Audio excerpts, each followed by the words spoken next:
this is going to be post 70, I guess, Asana for Yahoos.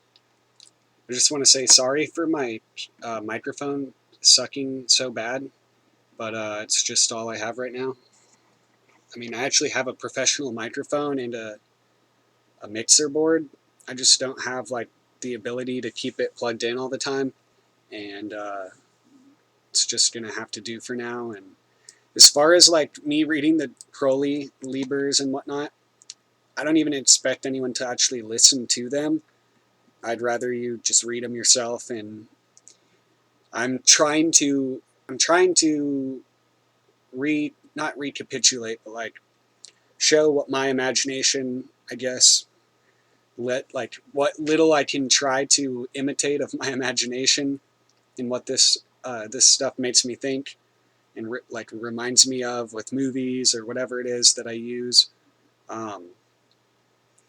Because like I said, like even in Liber Aba and in what else, the Wake World, how Crowley talks about like the Kabbalistic symbolism of fairy tales, and then how it can also be applied to modern day stories and movies, but then also real life situations and events and initiations, ordeals, etc.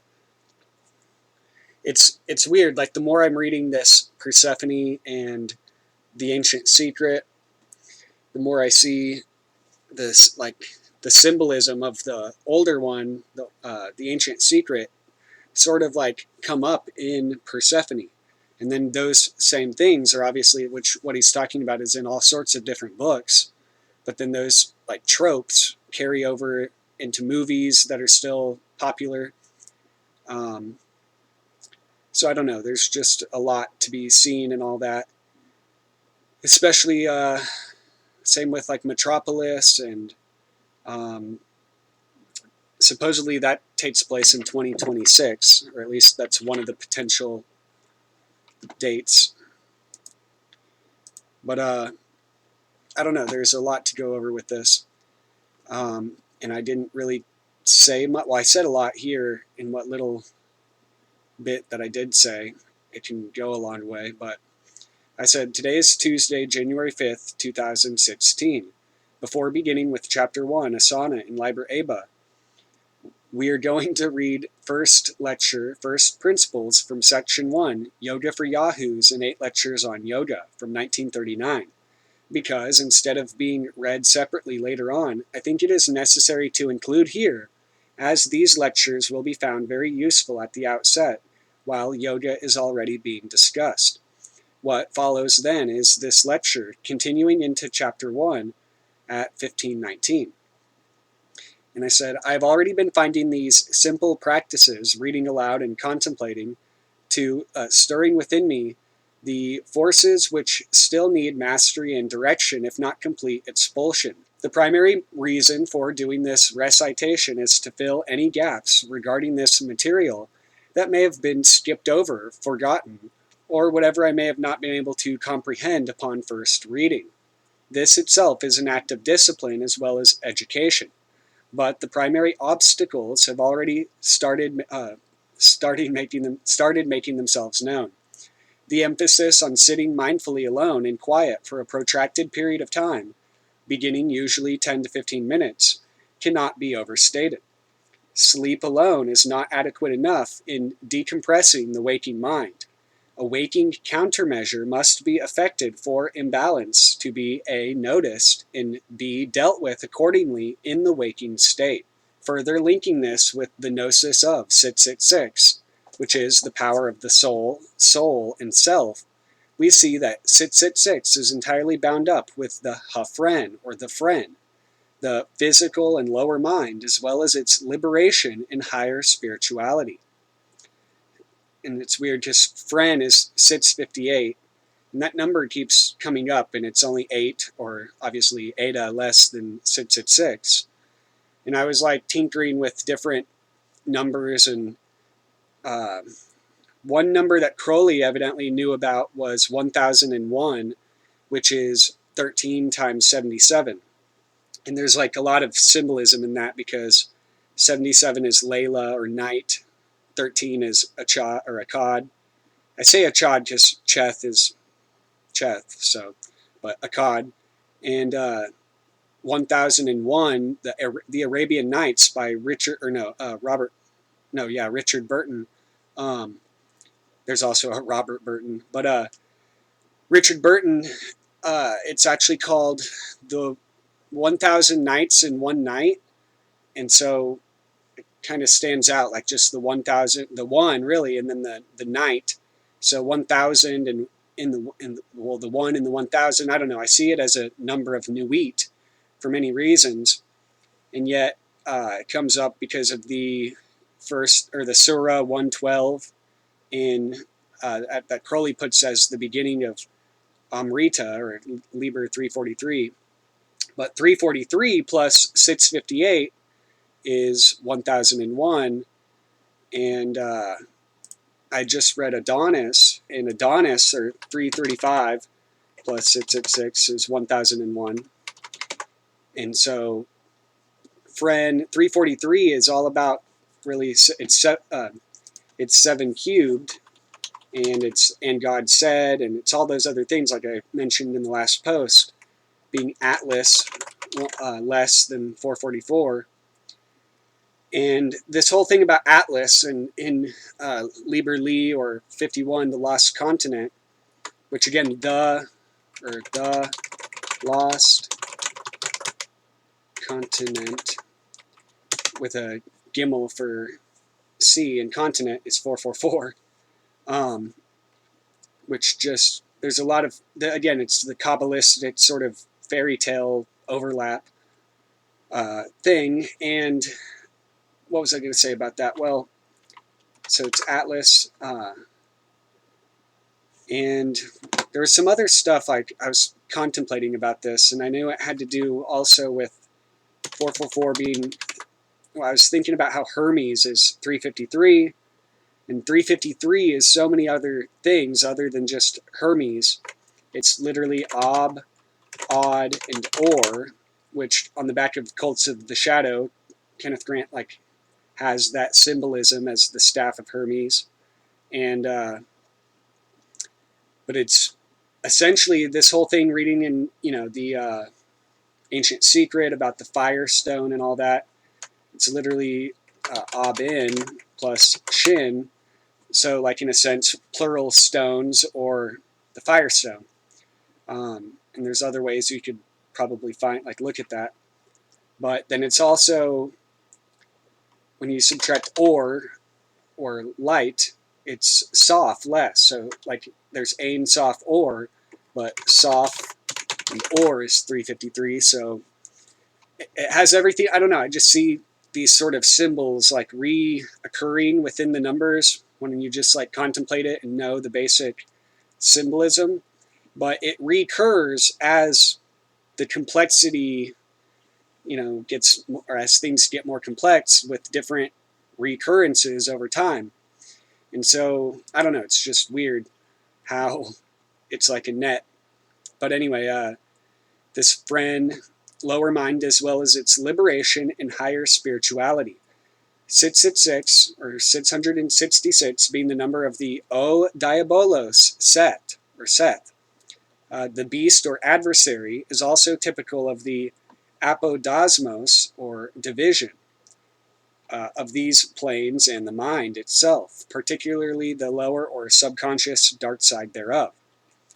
666 is not only the light of the mind, which actually I didn't highlight that or capitalize that, but it is, I believe, with the tau for the light of, and then the mind, the with a tet, showing that veil.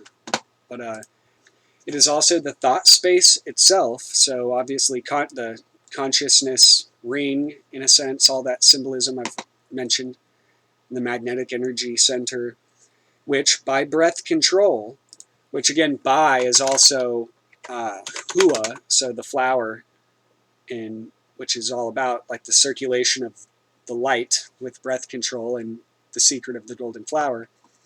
But so hua, breath control.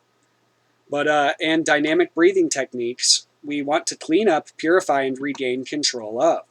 Knowing the dynamics of language, one's own operating system, conveys the knowledge of the dynamics of thoughts. So dynamics of thoughts, again, the way different things can parse together and break up, sometimes in unbelievable and like astonishing ways that, again, preclude the conscious orientation or like direction of it, which can convey deep understanding and methods of handling them to master creative thought. And again, self-mastery, because self is 101, master is, it can be 555, and then with the Y or yod, self-mastery. These are also the dynamics of magic rituals. And again, Eliphas Levi, which I was going to get to his like unpublished writings that are in scattered throughout different volumes of the Theosophist and I think some other like Lucifer or something. I just haven't gotten to it, and hopefully I eventually will. But he was like really trying to look for all the different keys, I guess, to magic rituals, and he believed that the Hebrew alphabet and a sort of dynamic understanding of it, along with this idea of the like electricity or plasma, essentially the magnetization of electromagnetism itself over time, which he even said was like really like that's what him and Albert Pike were referring to, talking about this sort of Azoth substance that could transform humanity. But anyway, being the determinative of cognition itself, 666 signifies that factor infinite and unknown, which science seeks to replicate, but never fully will in a genuine way. Because again, it's this whole fact that it opens onto the internal world and other realms or magnitudes of being that essentially are a core within itself. And so external attempts at sort of breaking through is similar. It's like what did they talk about with the barrier in Persephone? There will never truly be a rupture or a invasion of one side from the other. This number in all its correspondences delineates the psychology of the human mind, the entire human psychological system, which I am also in the process of unveiling for linguistic psychologists and the future psychologists who will have found the unification of mathematics, linguistics, psychology, etc., to be useful for the synthesis of knowledge and understanding. Though the linguistics here utilized here are primarily English-based, the gnosis extends to all languages, as has been shown in previous posts. The computational brain has increasingly gained momentum as an idea with the advent of bioinformatics and other technological advancements of biology and medicine. That every phenomena within the brain or without is apprehendable by a mathematical or numeric formulae shows further what Crowley said about magic being not only every act whatsoever, but that with the right force in the right mode on the right object can produce the right effects, all of which can be reduced to mathematical formulae. Again, essentially like signals intelligence of the electromagnetic spectrum. And then again to the binary relationship between I and O. This is not to say that everything is but a computer simulation, and that we are nothing but automatic reflexes amounting to codes and formulae, though indeed much is, but that it is what is in between, again, the interstices, that which is uniting the subject and object through yoga or union, which is of prime importance. So essentially a reconciliation or a rectification. The Ancient Secret in Search of the Holy Grail by Flavia Anderson. Chapter 4. The Tree, the Apple, and the Serpent. Henceforward it will not be difficult to recognize a pearl-rimmed cauldron or bowl for what it was. Henceforward it will not be difficult to recognize a pearl-rimmed cauldron or bowl for what it was. it is less easy to recognize in the many legends which will presently be examined the references to a crystal or glass sphere, and to do so, one must be able to pick out the allusions to the metal setting in which the jewel or glass was framed. If a crystal ball is cut in half, it forms a lens, and a fire is more easily lit by this means than by the complete sphere, because the focal point, being then outside the surface, greater heat is obtained than when only the emergent beam is available. Lenses of rock crystal have been found in Crete dating from 1500 BC. See Antiquaries Journal, Volume 8, page 327. And a similar find has been made in Assyria. See Nineveh and Babylon by Austin H. Layard, page 197. In the case of a lens, however, it is necessary to hold the crystal above or away from the tinder, and it is necessary to hold the hand steady. While a crystal ball required no metal setting, for it must be laid directly on the tinder, it was necessary to set a lentil-shaped crystal or a hollow glass sphere in some form of ring attached to a handle or pedestal in roughly the same way as we set a magnifying glass today. If this is not done, there is a risk that the slippery crystal will fall to the ground and receive a crack or flaw. Alternatively, if the gem is held securely, the hand obscures half the light. It must also be realized that the symbol of the virgin earth goddess is never alluded to as it, but always as she, and she is always the heroine of the story. Thus, for example, Danae, locked in her tower of brass, conceived by means of a golden shower of light, which transpierced her, and she gave birth to Perseus. Perseus is a dual character. His birth is the rebirth of an initiate, his consecration as son of the sun. He is the heavenly twins, comprising in his own person both the mortal and immortal brother, or, as the Egyptians would have expressed it, the pharaoh and his double, and it is the fire, symbol of his divinity, to which Danae gave birth. From this brief illustration, let us presuppose certain standard types of golden settings which the ancients employed, and then we shall see if the myths and legends provide the supposition correct. In the story of Danae, the framework is called a tower. We shall presently see that it is sometimes called a bed, and this is very understandable, for we still speak today of a jewel being embedded in its setting or matrix. But we need to know the detailed design of this tower or bed. In Egyptian, Chaldean, and Norse mythology, the earth was conceived to be the shape of a lentil. This plant was first cultivated in Egypt, and our word lens derives from it. The offering of first fruits to Horus was always lentils. Plutarch on Isis and Osiris, 65:3. Whether the Pythagorean taboo against eating beans originated in the connection between the lentil's shape, the earth, and the mysteries of optics is pure speculation. Pythagoras himself, however, seems to have thought that the earth was a sphere, and later many of the Romans believed likewise. But, as has been said, the early peoples of the Nile, Chaldea, and the north believed it to be lentil-shaped, the round surface uppermost, and that it was entirely surrounded by a sea, the wide Atlantic and Indian Oceans, and this circular moat around the lentil was thought to be, or at any rate was symbolized as, a great serpent.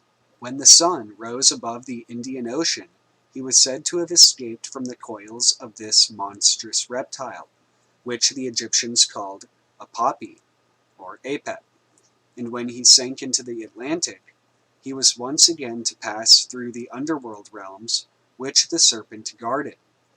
In the Norse myths, this all-surrounding sea was known as the Midgard serpent, or lindworm, and was believed to hold his tail in his mouth, so as to form an endless ring.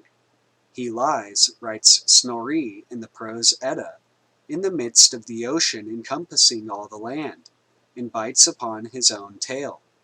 In the mythology of the Near East, the ring of the endless serpent often symbolizes eternity, partly because it has no beginning and no end, and partly because a snake, which casts its skin, suggests an endless sequence of rebirth. Broadly speaking, all the peoples in the world have associated the serpent with the watery element.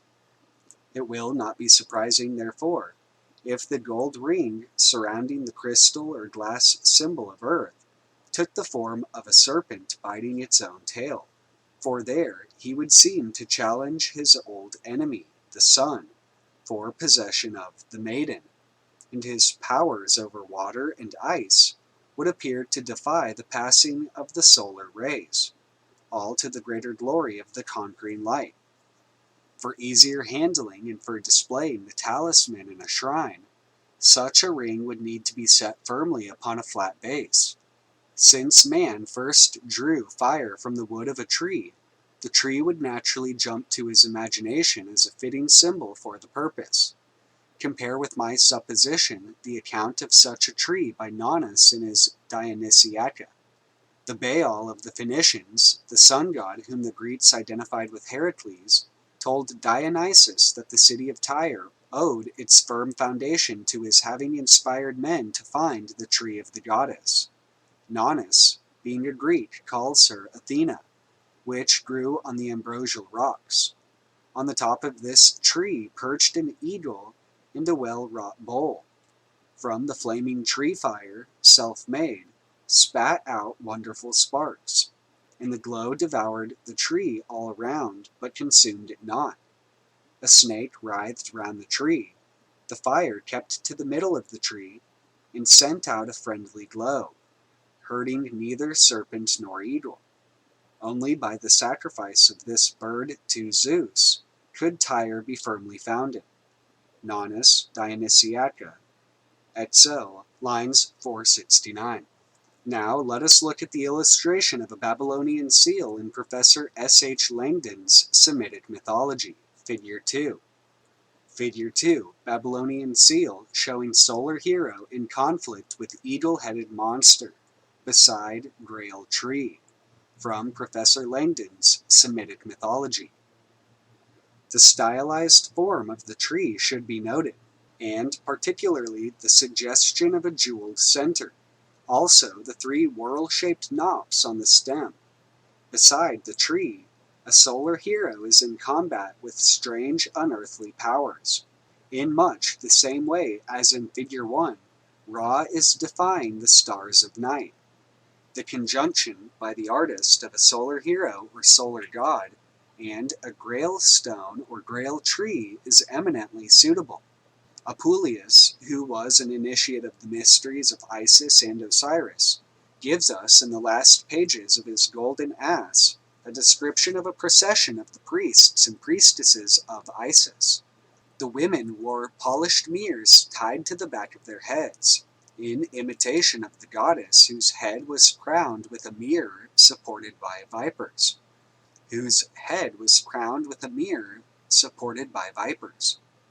The high priest held a golden boat-shaped lamp, with a tall tongue of flame mounting from a hole in the center. Behind him came a priest who carried a miniature palm tree with gold leaves, and amongst several other priests came one with a box containing the secret implements of her cult. Remembering that Snorri tells us that the old name for Asgard was Troy, among his traditional lists of paraphrases, we find the following. Why is gold called the needles or leaves of Glasir? In Asgard, before the doors of Valhall, there stands a grove which is called Glasir, and its leafage is all red gold, even as is sun here. Glasir stands with golden leafage before the high god's halls. Far and wide this tree is fairest known among gods and men. Virgil recounts that Aeneas escaped from Troy to Italy, and that there the Sibyl told him that his only means of entering and returning safely from the underworld was to grasp and bear with him into Hades the fruitage of a golden bough. The actual words of Virgil are important, for Sir James Frazer jumped to the conclusion, and I think incorrectly, that it was the mistletoe which had to be cut from the sacred oak, and he built up a large part of his theories on this assumption. The Druids have likewise been credited by many writers with a great veneration for the mistletoe, because of one very brief account by Pliny that they cut it at certain times of the year with much ceremony, that they culled many other plants with ceremonies just as magical and august is ignored. Frazer came to the conclusion that the mistletoe on the oak tree was believed by primitive man to have been sown there by lightning, and that therefore it symbolized the arrival or incarnation of the son of the sky god. That the golden bough was connected with the arrival of light is, I think, correct, but I see no real grounds for supposing it to have been the mistletoe. Virgil certainly compares it to the mistletoe, as any poet is entitled to use an analogy, and the berries are not unlike small spherical crystals. But he states very definitely that the foil tinkled in the light breeze, a most significant phrase, which would be the most descriptive of the delicate gold foil work of the Mycenaean and Etruscan wreaths for the head, which can be seen in the British Museum. Furthermore, Aeneas is not told to cut the bough, but the Sibyl instructs him to pluck the fruit. Sed non ante datur telluris aperta subir, oricomos quam qui deserpserit arbor fetus. The word oricomos and fetus have been translated as gold-tressed fruitage. It is no doubt difficult to give an exact translation of what Virgil meant, and Virgil himself may have only half understood the legend about which he was writing. But certainly, fetus or fetus concerns fruit or the bringing forth thereof. And this is a most important point, for, as will presently be shown, the crystal was referred to as the fruit of the golden tree. Aeneid, Book 6, 124. Sometimes, indeed, the crystal was described as an apple, and, in fact, the attribute of Diana of Nemi was an apple branch. Zeus, by A.B. Cook, Volume 1, page 274. Sometimes, indeed, the crystal was described as an apple. It seems more likely to me, therefore, that the apple branch rather than the mistletoe was the golden bough in question. The Romans believed this golden bough to be situated at Nemi beside the lake known as Diana's Mirror. Also to Nemi came the image of Tauric Diana, brought, it was said, by Orestes, who took it from the Tauric king, whom he had slain, and brought it to Italy in a bundle of faggots. Frazer states that the title of Vesta was borne by Diana at Nemi, where she had a perpetual fire. The Golden Bough, Book 1, Chapter 1, pages 1 through 17.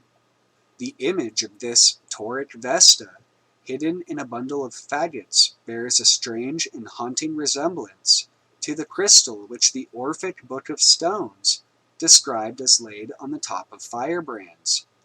It will be remembered that the golden fleece which Jacob sought to steal was kept in the midst of a tree round which a guardian serpent coiled itself. Whether or not the golden fleece was in truth a periphrasis for the golden flames situated between the horns of an altar is conjectural. Certainly altars did have horns, for the Old Testament records how one was set at each of the four corners, and how a man, if pursued by his enemies, might seek sanctuary by grasping these horns. Exodus 27, 2, in 1 Kings 1, 51, and 2, 28. We have from Snorri a traditional substitution for the words gold and fire, but as there is no such tradition extant for using the word fleece, the story might be irrelevant, if it were not for one curious fact. In AD 1429, at a period when French and German poets had made the Grail legend widely known, Philip Duke of Burgundy, founded his famous Order of the Golden Fleece, a company of knights who on terra firma closely resembled in their chivalry and devotion to the Christian faith Wolfram's ideal knights who guarded the Grail in the mythical castle of Mont Salvat. The famous collar of the order portrays alternate flintstones, steels and flames between the horns of the fleece, and the motto of the embroidered velvet hood is that of the House of Burgundy, Anti ferit quam micat, which is generally translated, "First strike and then the flame will shine." It is possible that Philip had inherited with his motto some ancient knowledge of its connection with the Golden Fleece. Certainly he was a devout Christian, but that might not have prevented him from using what is a very beautiful symbolism, for his family motto was perhaps the oldest way of expressing, "Knock and it shall be opened unto you. Seek and ye shall find." And, as though in confirmation of this, the motto upon the lamb, which hangs from the collar, reads, "No mean guerdon of toils." It is just possible that the clue to the connection between the fleece and the fire may lie in the words pelt, pellis, an animal skin, pelvis, a basin or laver, and pello, to strike, from which comes pila, a ball which is struck.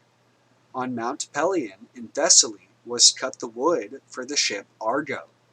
Peleus was the name of Jason's uncle, and it was also the name of a knight, Peleus, who found the Grail. Peleus was the father of the solar hero Achilles, and it was also one of the names by which the king of the Grail castle was known. The chief characteristic of the bird, the wryneck, which led Jason to find the mysterious treasure of the Golden Fleece, is that it lays its egg in a hole in a tree. See Zeus by A.B. Cook, Volume 1, pages 253 and 257.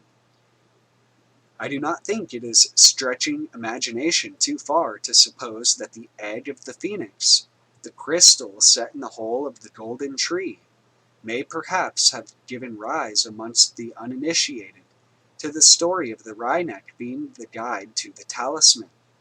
Thus the miniature tree of Isis, of Glacier, of the golden bough, and perhaps of the golden fleece, all point towards the existence of a small golden tree.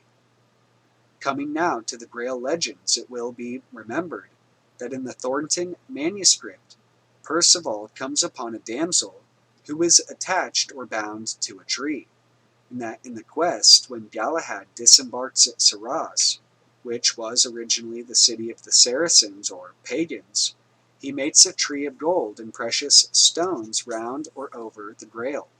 Quant Galad, fu Venus a terre, tenir, si fist par dessus la table un arbre, d'or et de pierres, précieuses, qui curie le Saint Grail. La Quest del Saint Grail of Walter Map, edited by F.J. Furnival and printed for the Roxburgh Club, page 245. If the Grail had been a chalice, such a covering simply does not make sense.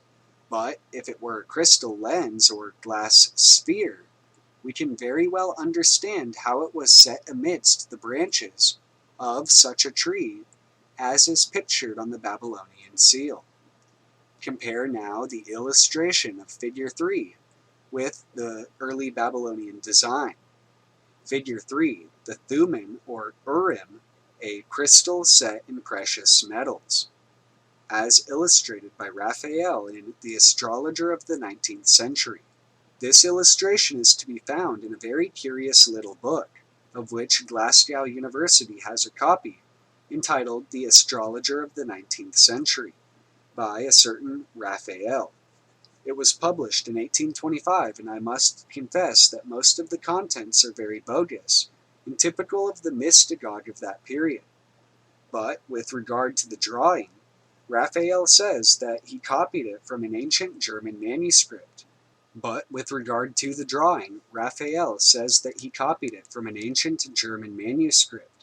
and he claims for what he describes as a crystal the name of Thummim or Urim.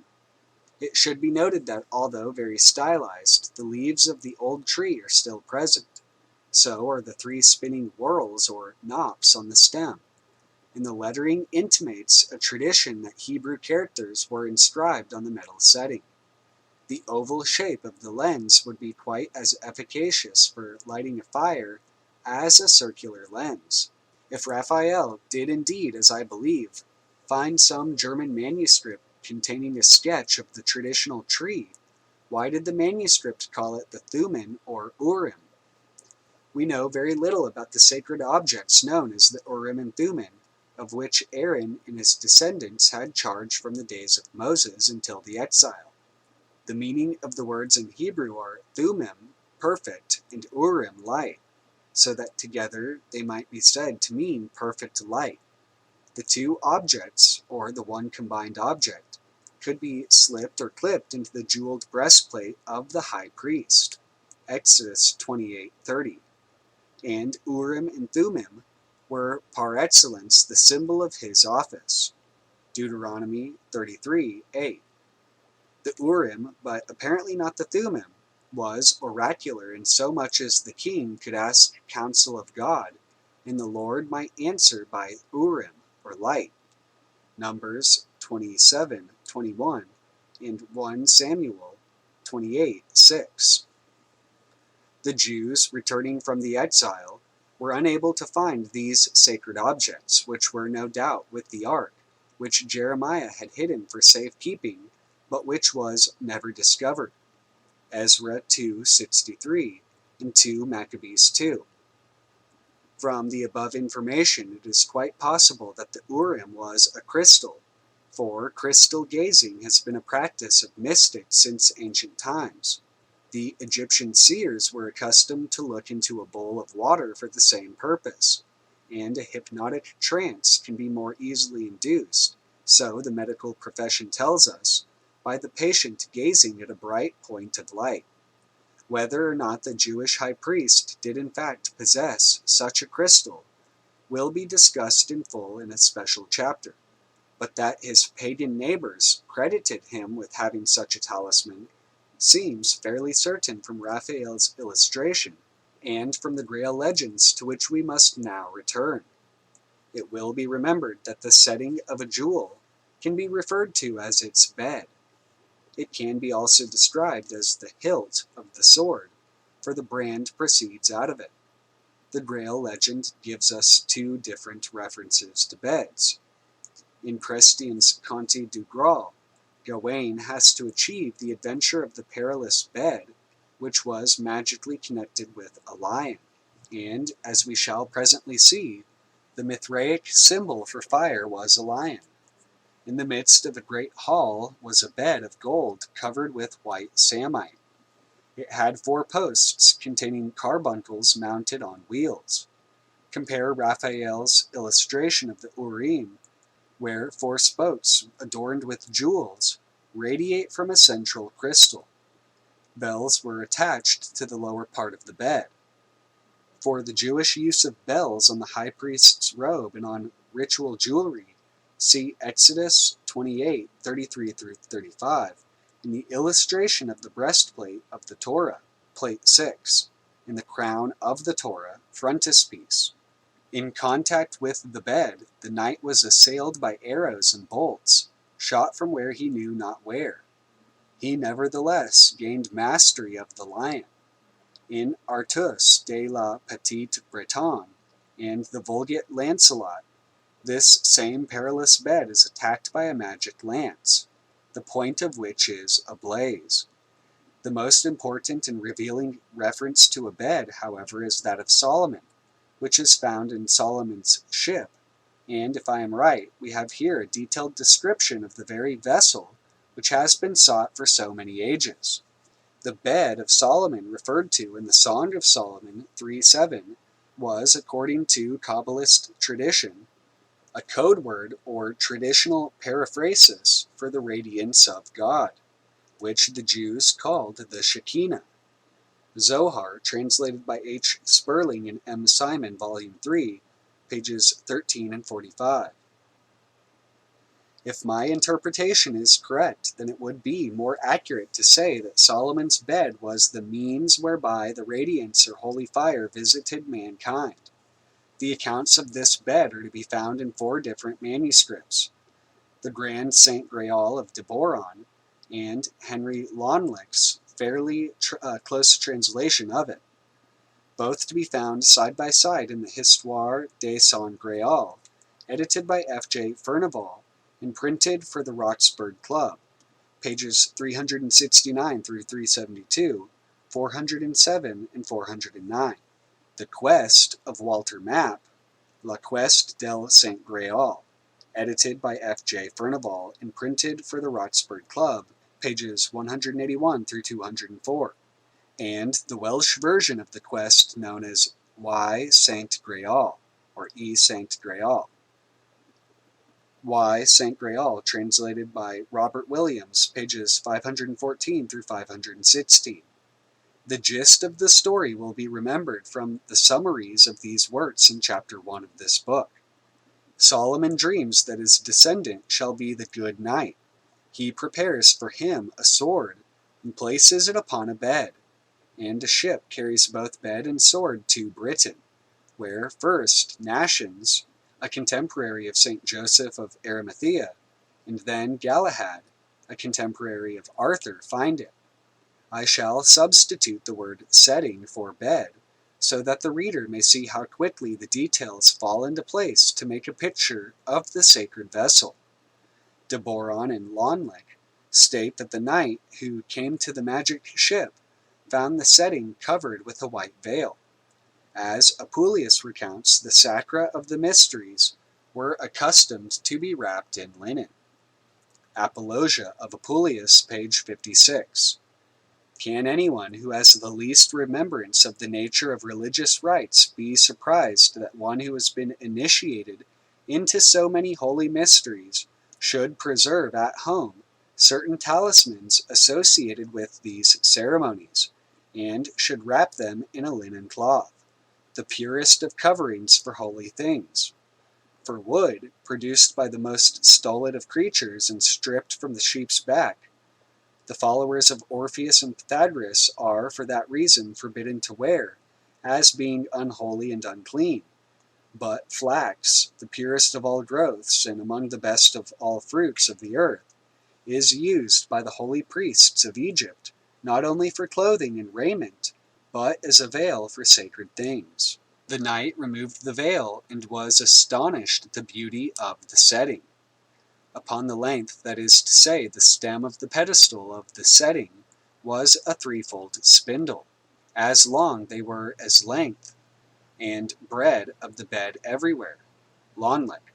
These spindles had been made by Solomon's wife out of wood from the tree of life which grew in paradise, and we can recognize the most ancient type of spinning whorl in the knops on the stem of the Babylonian and German illustrations. We can feel reasonably sure that these spindles were indeed a decoration on the stem of the sacred vessel, and that the bed and sacred vessel are identical, not only because spindles as long and broad as a real couch are an impossible conception, but because in the Vulgate Lancelot these same spindles are expressly described as appearing with the Grail in the manifestation of the sacred vessel to Bohort at Corbenic. Vulgate Lancelot, edition Oscar Sommer, volume 5, page 300. On or amidst the setting is the hilt of the sword, its handles decorated by 2 scaly creatures. One was a serpent called Papagast or Papagast, a name not unlike that of the Egyptian Apapi or Apep. Thus it can be understood that the gold ring, if looked at from the front, was in the likeness of the endless serpent. But if looked at from behind, the gold was engraved in the form of a fish, and since it was from this creature that the Fisher King probably took his name, its description is rather important.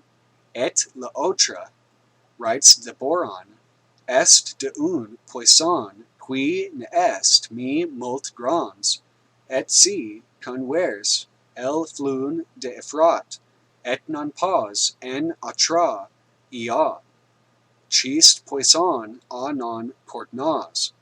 Lonlick gives a slightly different name to the fish. The tother skull is of a fish of the say, that in Efrat most want it for to be, and in other water is it known, but only in Euphrot all alone.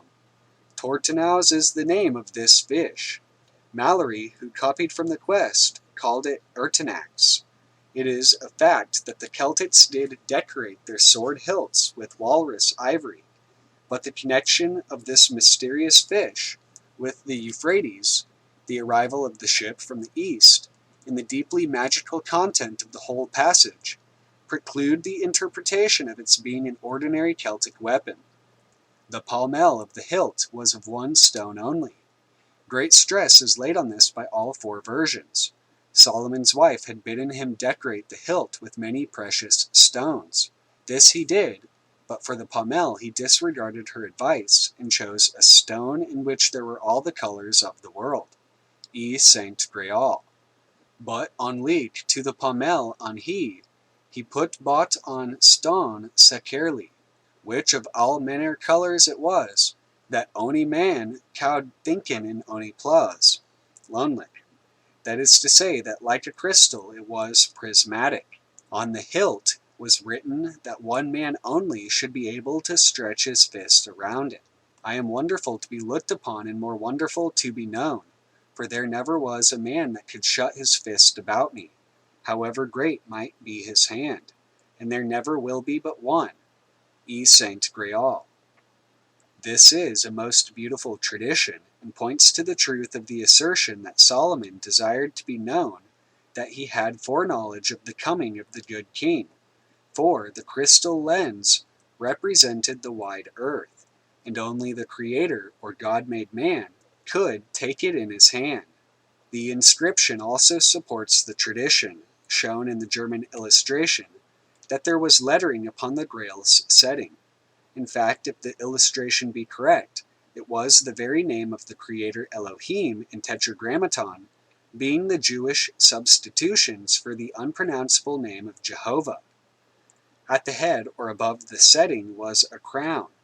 I must digress for a moment here in order to show that there is foundation for this idea in other sources of Christian legend. Mr. Harold Bailey, who has worked in and studied the history of paper manufacture for many years, has made it his special work to record the earliest watermarks, and has published his findings in a book entitled A New Light on the Renaissance. The conclusions he reaches are that papermaking first flourished among the heretical Provençals and Lombards of the early Middle Ages, and that their watermarks, which are nearly all symbols of a religious character, were a secret language bringing messages of hope and encouragement from one colony of an esoteric cult to another. One of their favorite marks was that of the mystic vessel or Grail, and it was very frequently surmounted by a crown, as will be seen in the illustration from Mr. Bailey's book, Figure 4. In Kabbalistic tradition as given in the Zohar, crowns signified in technical terms the various proper names of the deity, formed by combinations of letters. A crown surmounting the Grail would therefore help to confirm the tradition that the Tetragrammaton was inscribed on the gold setting. Perhaps it is because of this identification of a crown and the sacred name that in Jewish ritual a real crown is hung above the scrolls of the law, a point which will have great importance in the later chapter. To return now to the bed or setting on Solomon's ship, across the foot of the bed slanted the blade of the sword. That is to say that the sun caused a beam of light to slant through the crystal. The torch itself is referred to as the scabbard, and it was made of the red wood of the tree of life. Figure 4, 15th century watermarks showing holy vessels surmounted by crown.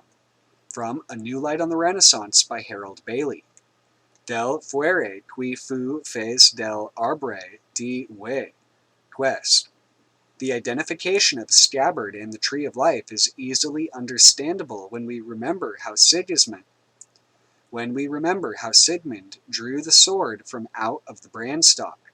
From the scabbard issued 1,000 branches, and he who bore the brand and was girt with the branches would always be safe. For what man abouts him beareth me, he ne shall never been shamed. He ne shall never been shamed in non degree, as long as with these branches he is girt, lonely. In other words, the divine youth, or green man, will live just so long as he is crowned with the yearly leaves of the oak, and no longer. This green man, peering from his oak leaves, and so like the vegetation gods of the Near East, is a favorite subject of the medieval sculptors on the bosses of cathedral roofs, of which the illustration, Figure 5, is typical. Figure 5, foliate head from Norwich cloisters, after illustration in roof bosses in medieval churches by C.J.P. Cave. But alas, when the knight turns the scabbard round, when the torch is extinguished and inverted, its other side is not bright red but coal black, and on it is written that he who praises it most will blame it most in his greatest need, deboron and lonely. Only a virgin, and she must be the daughter of a king and queen, can put a name to the sword, in the manner as here is said, which should ben be a woman's hand, both king's daughter and queen, I understand. This woman be the writ name shall clepen this sword, and me by my name openly and apert, for never to foreign into that day, non creature be our writ name clepen ni me, lonely. And if she should have lost her chastity, she shall die the most shameful death. Et sil awent, quel en frage sa virginité, a swear in soi, que ella mora, de la place de laine mort que nul femme puest mourir. Quest. This is strangely reminiscent of the Vestals, who were inured alive in the walls of Rome if they broke their vows of chastity. Percival's sister, being of royal descent and a virgin, puts a name to the sword. She dubs it the sword with the strange girdle, y Saint Grail. La Espie astrangus ranges. Quest. The reason why she has called it may perhaps be sought in Ireland, where in olden times flint and steel with tinder were commonly used for striking fire. The whole kindling gear, flint, steel, and tinder, were carried in a girdle pocket so as to be ready at hand, and accordingly fire struck in this way was called ten creesa, fire of the creos or girdle. A Smaller Social History of Ireland by P.W. Joyce, page 370. In the same way, the Scotland sporran takes its name from the Gaelic for flint, spore, and means the flint bag. The Firbolgs, who lived in Ireland before the coming of the Milesians with the cauldron of the goddess Dana, were probably called after the fire bags, from bolg, a bag, and pur, the Greek, which has a common origin with our word fire. In other words, they were the more primitive men who drew fire from flints, in contrast to the Milesians, who possessed the cauldron. In Brittany, the fairies known as Corrigians, whose specialty it was to haunt the megalithic stones, were believed to carry red pouches slung over their shoulders in which they kept their treasure. According to legend, a mortal who found one of these pouches discovered in it only dead leaves, hairs, sand, and a pair of scissors. But when holy water had been sprinkled on this rubbish, the leaves turned to gold, the hair to pearls, and the sand to diamonds. What happened to the scissors is not recounted, but on the tombstones of Iona, they are used to designate the burial place of a female, and might therefore have served in Breton legend as an emblem of the goddess. Of the other treasures, one can only say that the golden leaves of glacier and the sand which makes glass are ingeniously represented. And as for the pearls of the cauldron, it may be this very vessel from which the Corrigians take their name, for the Gaelic for kettle or cauldron is coir. For the legend of the treasure bags of the Corrigians, see Le Foyer Breton by Emile Sylvestre, Volume 2, page 132. The French medieval writers, however, declared that the girdle, which dated from King David's day, was torn, tattered, and in shreds, and that therefore Percival's sister cut off her hair, wove with it a new girdle, and gave the sword its name as a memorial of her sacrifice. I think this is an interpolation to explain the name which puzzled the medieval transcriber, but the sacrifice of hair no doubt represented in his mind the taking of monastic vows of chastity, and therefore only emphasizes that Percival's sister was a dedicated virgin. If the legend should prove to be of Jewish origin, then the torn girdle may have another significance, but again connected with fire, as will be explained in the chapter on Jewish ritual. To complete the study of the sword upon the bed, rightly or wrongly, tradition credits Solomon with having introduced the ritual to Britain. Moreover, the ritual was not of his own institution, but was the brand of his father, David, and was kept in the temple. Je vois des rai, says Solomon's wife, quelle armée lui sera suffisance. El temple que vois os fait en le honneur de Jésus Christ est l'épée, le roi David, wete père de Boron. The other versions say the same, and the king follows her advice. Out of that temple the sword they brought, the which King David his fedir out, and that they held in as rich and as worthy as onything in a temple was securely lonely. If the Urim was indeed a crystal, it is plain that Solomon did not rob the temple of such a precious gem. It was only the blade or brand which was sent to Britain, to which was fitted a new stone, one only for the pommel. That is to say, he is credited with having introduced the cult of the fiery sword to Britain, and of having procured for this island a crystal similar to that kept in the temple. The distinction between sword and pommel is shown in the following passage, wherein Nations, having broken the sword, extinguished the brand, Mordrains welds it together, or lights it again. Then took the king this sword on hand, and still therewith he gan to stand. In the ton hand the sword, the tother the pommel, and hem departed every dell.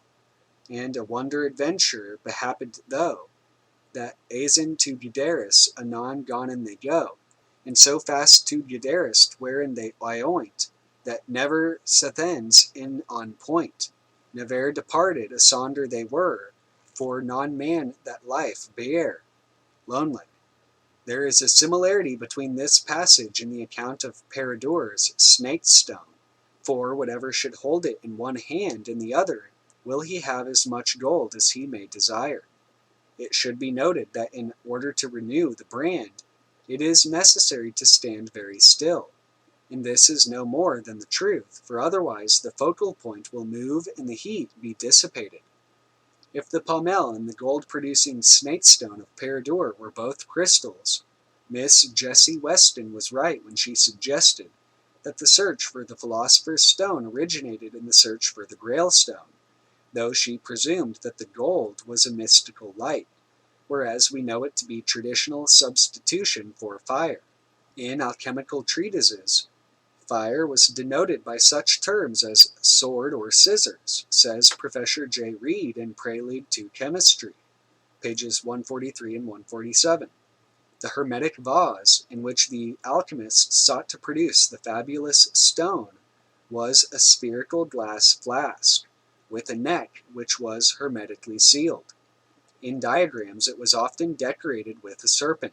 It was sometimes depicted surmounted by a crown, and in the frontispiece to Professor Reed's book an illustration from the Harley manuscript shows it between two pillars, reminiscent of Jachin and Boaz. Within the glass is portrayed a peacock to symbolize all the colors of the world. Raphael's illustration of Urim or Thummim as a crystal was possibly taken from some old alchemical manuscript, for he describes the stylized tree wherein the crystal is set as made of the 7 metals. A tree of the 7 metals is a fairly common alchemical symbol, and is illustrated on page 269 of Professor Reed's book as a branched tree, but without any crystal at the heart of it. It seems the alchemists inherited some esoteric knowledge but were unable to understand it.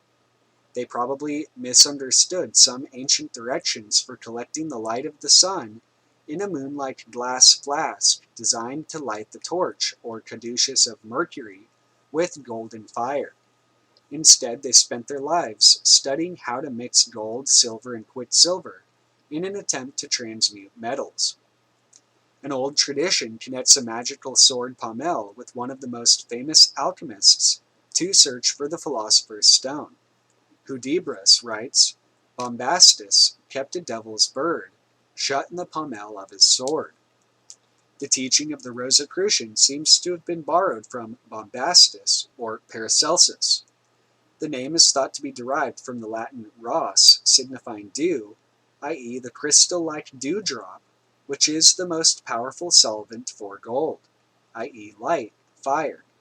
They interpreted the initials on the cross in Re by the sentence Igni Nitram Roris Invenitur. See Secret Societies and Subversive Movements by Nesta Webster, page 87. One can hardly doubt that it was the hawk of Ra, the power of sunlight, which was thus hidden. The word pommel derives from the Latin pomum, meaning fruit, and we have seen that the golden bough of Aeneas had some fruit-bearing quality.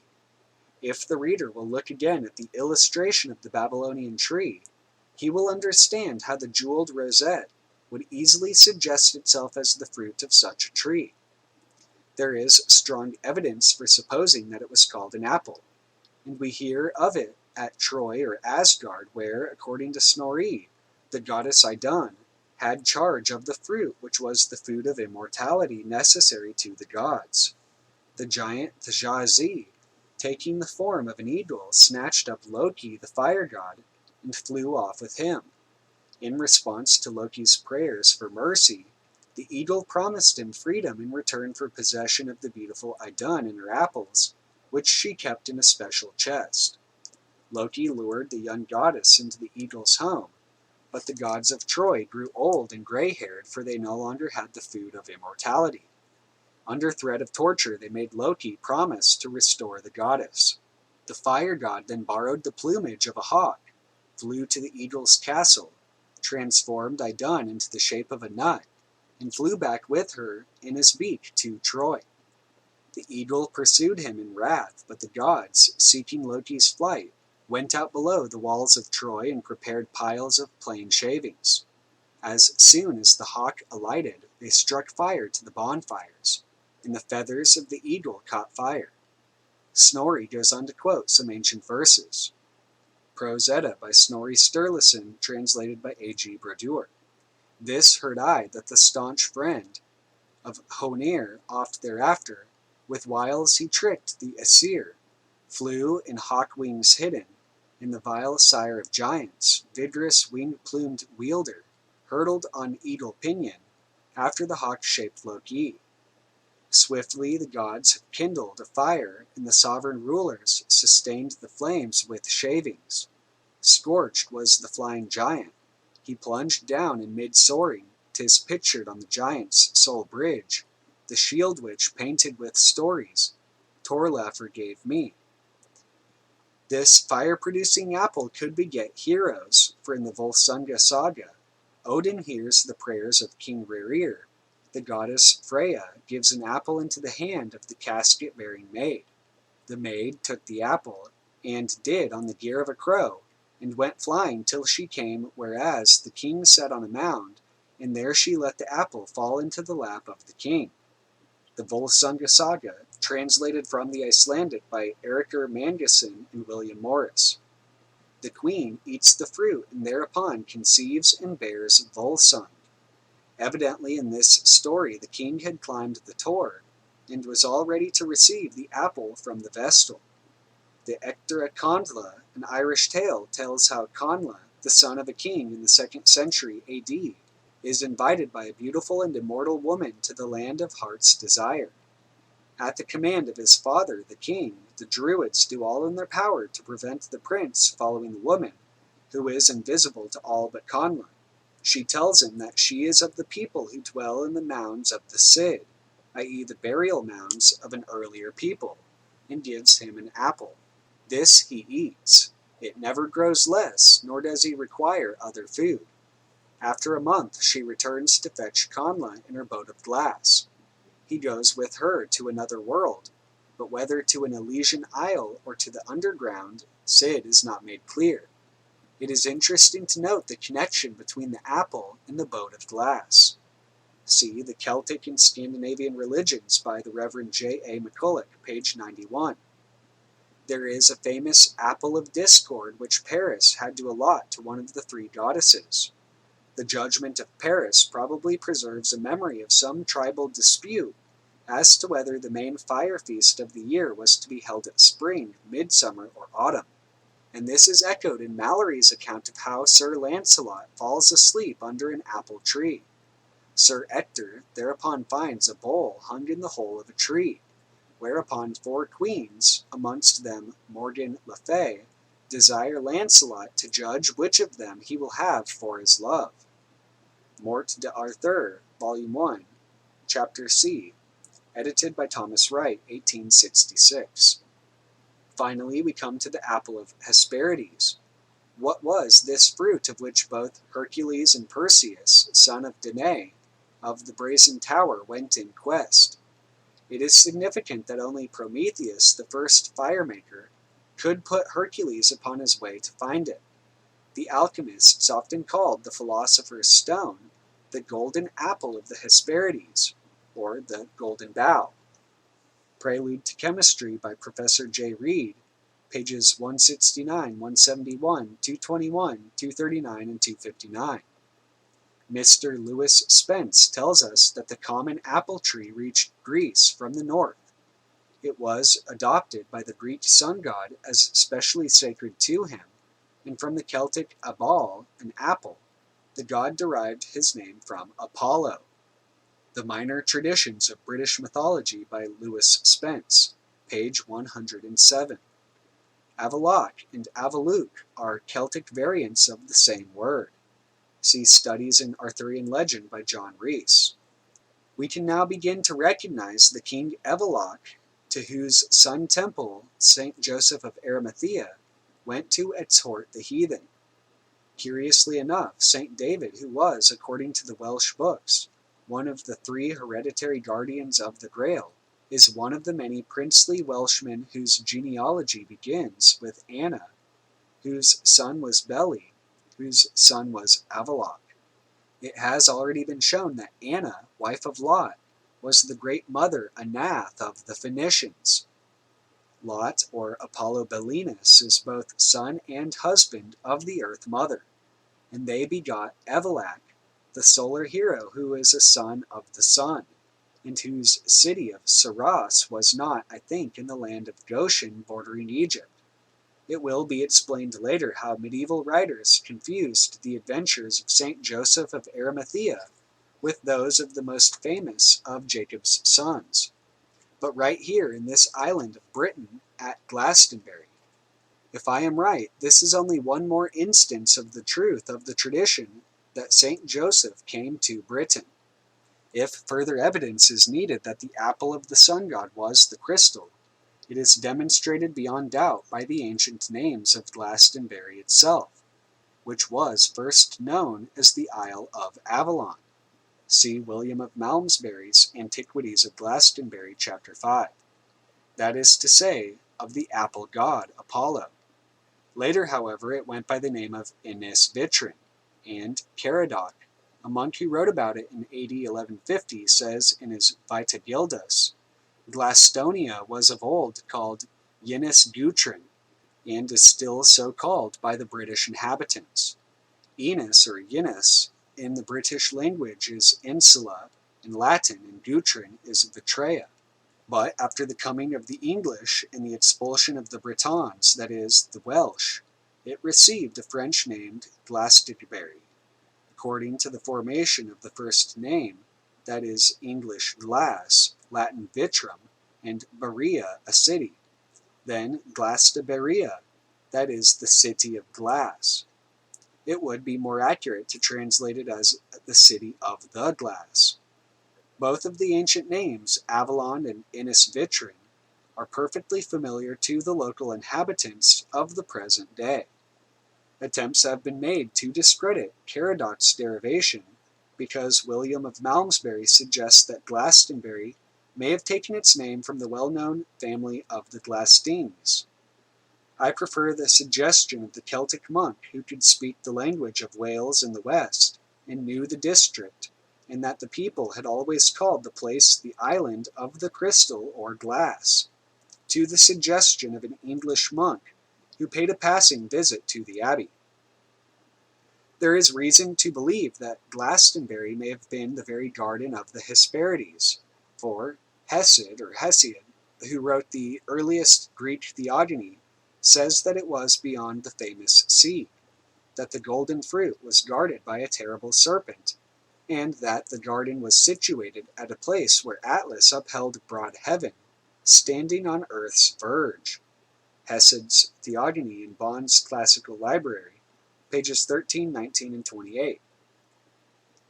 As Atlas fulfilled the task of one of the four mythical pillars at the corners of the earth supporting the sky, it is probable that he would have stood at the farthest point of the known world in the west, Britain.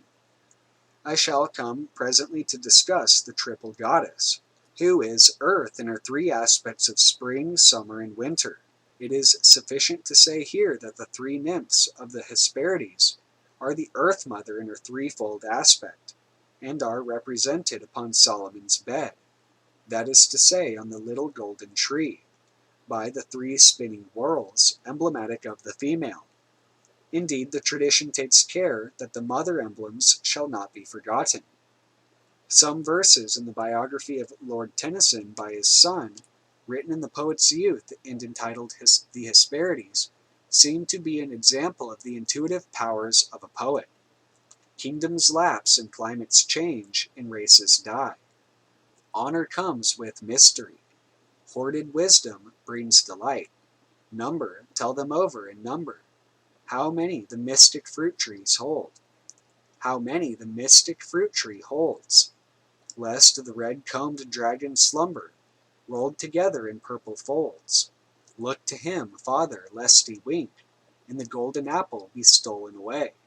For his ancient heart is drunk with overwatchings night and day. Round about the hollowed fruit tree curled, sing away, sing aloud evermore in the wind without stop, lest his sealed eyelid drop. For he is older than the world. If he waken, we waken, rapidly leveling eager eyes. If he sleep, we sleep, dropping the eyelid over our eyes. If the golden apple be taken, the world will be overwise. 5 links, a golden chain are we, Hesper the dragon, and sisters 3, bound about the golden tree. Father Hesper, watch, watch, night and day, lest the old wound of the world be healed, the glory unsealed, the golden apple stolen away, and the ancient secret revealed. To anticipate the chapter devoted to Jewish ritual, it is fitting here to add that a legend existed to the effect that Solomon placed in the temple golden trees, which bore fruit while the temple stood. When the first temple was destroyed, the fruit disappeared.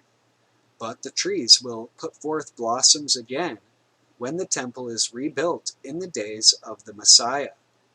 See Legends of the Jews by Louis Ginsberg, Volume 4, page 154, and for sources, Volume 6, Solomon, Note 58. Note, in the reprint of this edition, I take the opportunity to quote several Greek scholars, who have pointed out to me that the connection between the tree on which hung the golden fleece and the various trees on which were displayed either magic or golden fruit, the apples of the Hesperides, or the Grail, probably lies in the fact that the Greek word for apple, melon, Doric melon, and sheep, melon, are in form identical.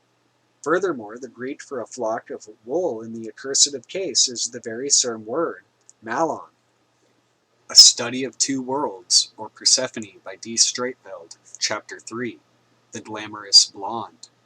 The Rehabilitation of the Blonde. Chase's characters, in the strongest contrast to Faulkner's, are no psychological characterizations, but the pure unalloyed products of the symbol-creating fantasy.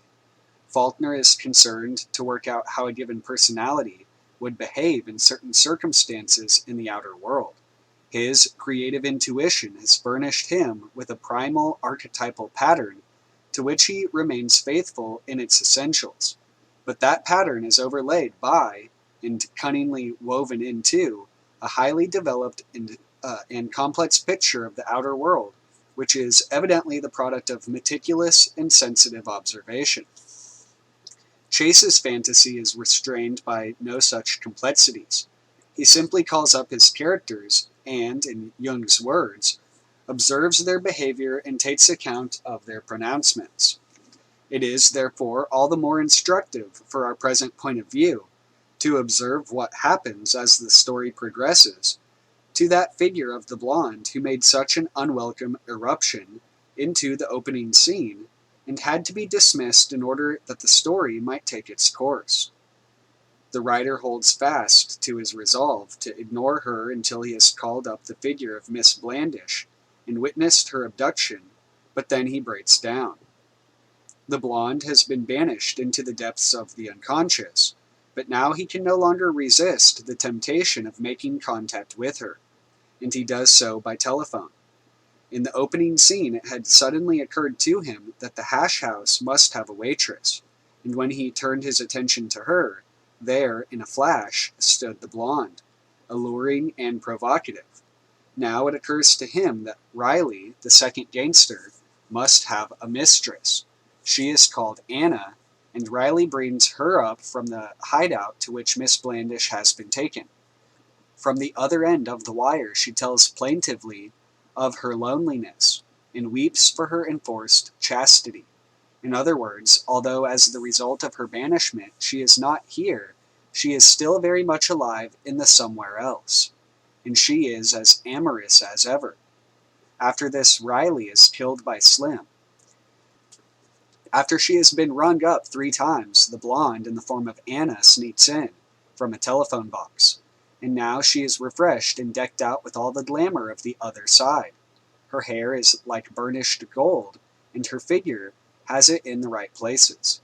There is, in fact, no longer any suggestion that her front might be false. Nevertheless, her underlying identity with the waitress is betrayed by a striking image. Each of them is described as moving as quickly as a lizard, an analogy which occurs nowhere else in the book. Such a ravishing figure is almost impossible in the role of mistress to a small-time and unsuccessful crook as she was in the hash house, and Faulkner would no doubt have portrayed this second-rate gangster's mole as hard and faded or coarse and brash, but by this time Chase had abandoned all attempt at realism.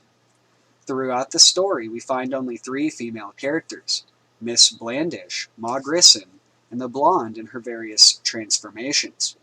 Miss Blandish is herself a development of the blonde, and Ma represents a special problem which we must postpone until later.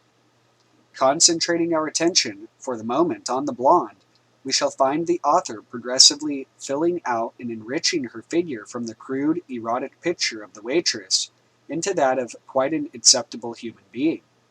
The interesting point is that he does not do this, as Faulkner might have done, on the basis of observations of objective women, but clearly in accordance with the requirements of the blonde herself, and, one might say, at her instigation.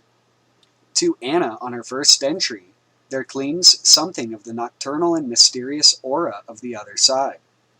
After a brief appearance in the light of day, when she emerges from her telephone box and her charms are tantalizingly glimpsed, she disappears again into the night, where she remains for a while as a mysterious invisible presence of sinister import. With her own hand she kills the man whom she suspects of having betrayed her lover to his murderers, and she devises a cunning scheme to saddle Eddie and Slim with her crime. The two gangsters, however, shoot their way out of their predicament, and Eddie, fleeing from the police, takes refuge in a hotel bedroom, which is occupied by an anonymous and very glamorous blonde in black pajamas. She not only conceals him from her pursuers, but also invites him to spend the rest of the night with her. Ostensibly, we never hear of her again, but it is clear enough who she was and why she did it. She was sorry, and she did not wish to let slip an opportunity. It was only against her will that she had been pressed into the part of the ruthless avenger. It did not suit her character, which at this stage consists of one attribute only, namely lechery. On the first opportunity, she relapses into her natural role. Later on, resuming the personality of Anna, she continues the liaison with Eddie, which she had thus initiated under the cloak of anonymity. These episodes lead to nothing, and it is clear that the blonde's escapades were once again leading the author into difficulties. Her behavior had become altogether too preposterous, and once more he dismisses her and returns to the theme of Miss Blandish, which, by this time, has assumed the central place of the story. Persistently, however, the blonde reappears, although only after a considerable interval, and now there is a distinct change in the author's attitude towards her. She has lost the quality of mystery and elusiveness. He now has a firm grip on her, and in the figure of Anna he deals with her accordingly. It transpires that she had carried a gun for the late Riley. She still keeps it in her handbag, and that is a significant point to which we shall revert later. Eddie, however, has little difficulty in wresting the gun from her, whereupon she forgets her dead lover and throws in her lot with the victor. After that, she becomes a striptease dancer and develops several human traits. She is hot-tempered, and she also begins to demand from Eddie something more than mere cohabitation. In the end, she goes over to the camp of righteousness, seeking to betray the Grissom mob to the police, and is accordingly liquidated. There are two minor appearances to record. In the first, the blonde appears in a collective guise as the whole chorus, the girls. Eddie, visiting a nightclub in the morning, finds them rehearsing and indulges in a little friendly slap and tickle. Then she makes a fleeting appearance as a jolly fat girl, on whose prowess in the field of love the author enlarges. But in this guise, she nearly causes a fight between Rocco and Slim, which is only presented by the sudden materialization of the dread figure of Ma herself, armed with a Tommy gun. Both of these episodes are important for symbolical reasons, to which we shall return later. The blonde has still two major metamorphoses to run through. She is Maisie, the cloakroom girl, a good-natured, generous, harmless creature who, however, true to her original nature, succeeds in getting herself seduced by Rocco. She is first tortured and finally dispatched by Slim. And lastly, there is Paula, Fenner's secretary. Her figure is as lovely as ever, her hair is blonde, and her eyes even larger. We are perfunctorily assured that her brains were not her strong point, but in fact she develops quite considerable wit and charm. She is competent, helpful, and disinterested, even chaste, albeit against her will, for Fenner imperturbably repels her continual advances. She is thereby redeemed and becomes the only female character to survive this story. Here at last we find the blonde in quite a civilized and presentable guise. She has progressed enormously since her first guilty appearance in the hash house, so hastily disowned. The blonde cannot be lightly explained away as a sexual fantasy, for that leaves the whole question of her development unexplained. The progress which we have already traced shows a trend away from the simple animal promiscuity towards some intimation of a higher ideal, and the unfolding of something in the nature of a full human personality. If we label her simply repressed sex, then there is no reason why she should not remain forever in the form of that eminently convenient wish fulfillment, the anonymous and uninhibited blonde in the hotel bedroom. But no, she will not. She insists on producing a whole repertory of feminine characteristics, some of them, such as Anna's temper and sentimental demands, directly opposed to the wish fulfillment, others, such as Paula's competence and devotion, quite irrelevant to it. In the case of Paula, who is the true final and culminating metamorphosis, moreover, the wish fulfillment does not take place at all. And as we shall see, her crowning venture consists in the assumption of the fate of Miss Blandish herself, with all its mystical and tragic implications. The nature of the blonde. 1. Symbolical material. The question of who or what the blonde is, and of why she behaves as she does, may be approached from two viewpoints. The first based on symbolism, and the second on the scientific study of instinct. A point of departure for the symbolical investigation is to be found in her association with water, a detail which has not yet been mentioned in connection with the crucial opening scene is that of the hash house, surprisingly enough in view of its general shabbiness, has just received a morning washdown, from which the floor is still wet, and the same detail occurs again when Eddie, on his early visit to the nightclub, finds the girls rehearsing. There, also, the floor is still wet from its morning scrub. Evidently, then, this feature occurs spontaneously to the writer when he thinks of girls in the early hours of the day. Taken by itself, it might not justify any conclusion, but the image occurs again in a slightly different form in connection with Anna. When she is living with Eddie, she quarrels with him, again on waking up in the morning, and he dumps her, pajamas and all, in the bath, and turns on the shower. We see her, angry and soaking, emerging from the tub in dripping pools on the bathroom floor. This image has a dual connotation. In the first place, the blonde is being washed or cleaned, an idea with which we shall be concerned later, in connection with the bath which Liza receives on entering Higgins' household in Shaw's Pygmalion. For the moment, however, we may concentrate on the more fundamental idea of a female figure emerging from the water, as we saw Anna doing. This image is archetypal. The first example which comes to mind is Aphrodite emerging from the sea, more specifically from the foam which collected around the severed member of Uranus which had been thrown into it. See Hesiod. This matter will be considered in its place. Then we have the host of mermaids and other aquatic females who emerge from their element in order to seek the love of men in both classical and Germanic myths. The sirens are a case in point. It will be remembered that it was necessary to press past them, ignoring their seductive singing, in order to avoid disaster. Lorelei provides another version of the same theme. Then, again, the future beloved is frequently met at a well. In addition to Rebecca in the Old Testament, we find examples in the Arabian Nights and in Ferdowsi's Shahnameh, the legendary epic of Persia. In the medieval romances, there is the Lady of the Lake, seen by Keats as La Belle Dame Sans Merci, who enslaves knights, and the fairy Melusine, to whom attention has been drawn by Jung. Melusine married a human knight, but was compelled from time to time to assume a fish's tail and resort to a fountain. She plays an important part in alchemistical symbolism.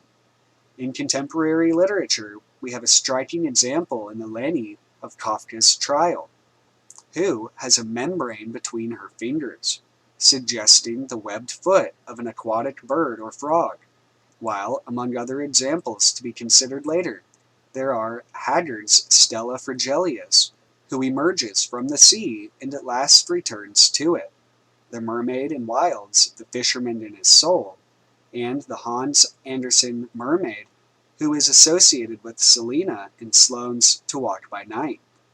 There are thus sufficient grounds for associating Chase's blonde with a symbolical or archetypal figure who has preoccupied the creative mind from time immemorial. Her aqueous origin is one of her essential attributes, and it is apt to slip unnoticed into any visualization of her image. These attributes of the archetypal images are not easy to account for, but it is an incontestable fact that they do occur quite spontaneously and universally.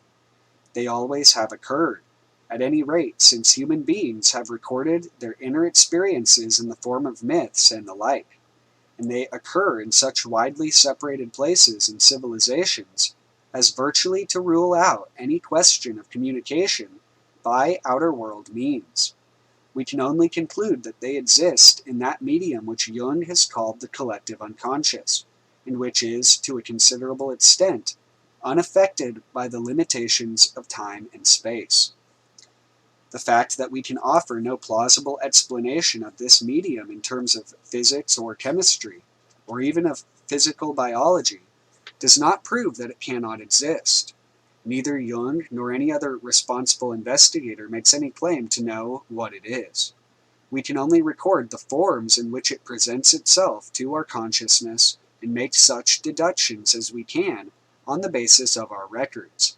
We must avoid the puerile reaction of dismissing the unfamiliar as nothing but psychology or mysticism or symbolism, or we shall fall into the error of those who dismissed the theories of Galileo or Darwin as nothing but diabolically inspired delusions. If it can be shown that a something, which for convenience we may designate the collective unconscious, manifests itself universally and coherently to our conscious minds, then we must admit that it exists, whatever it may be.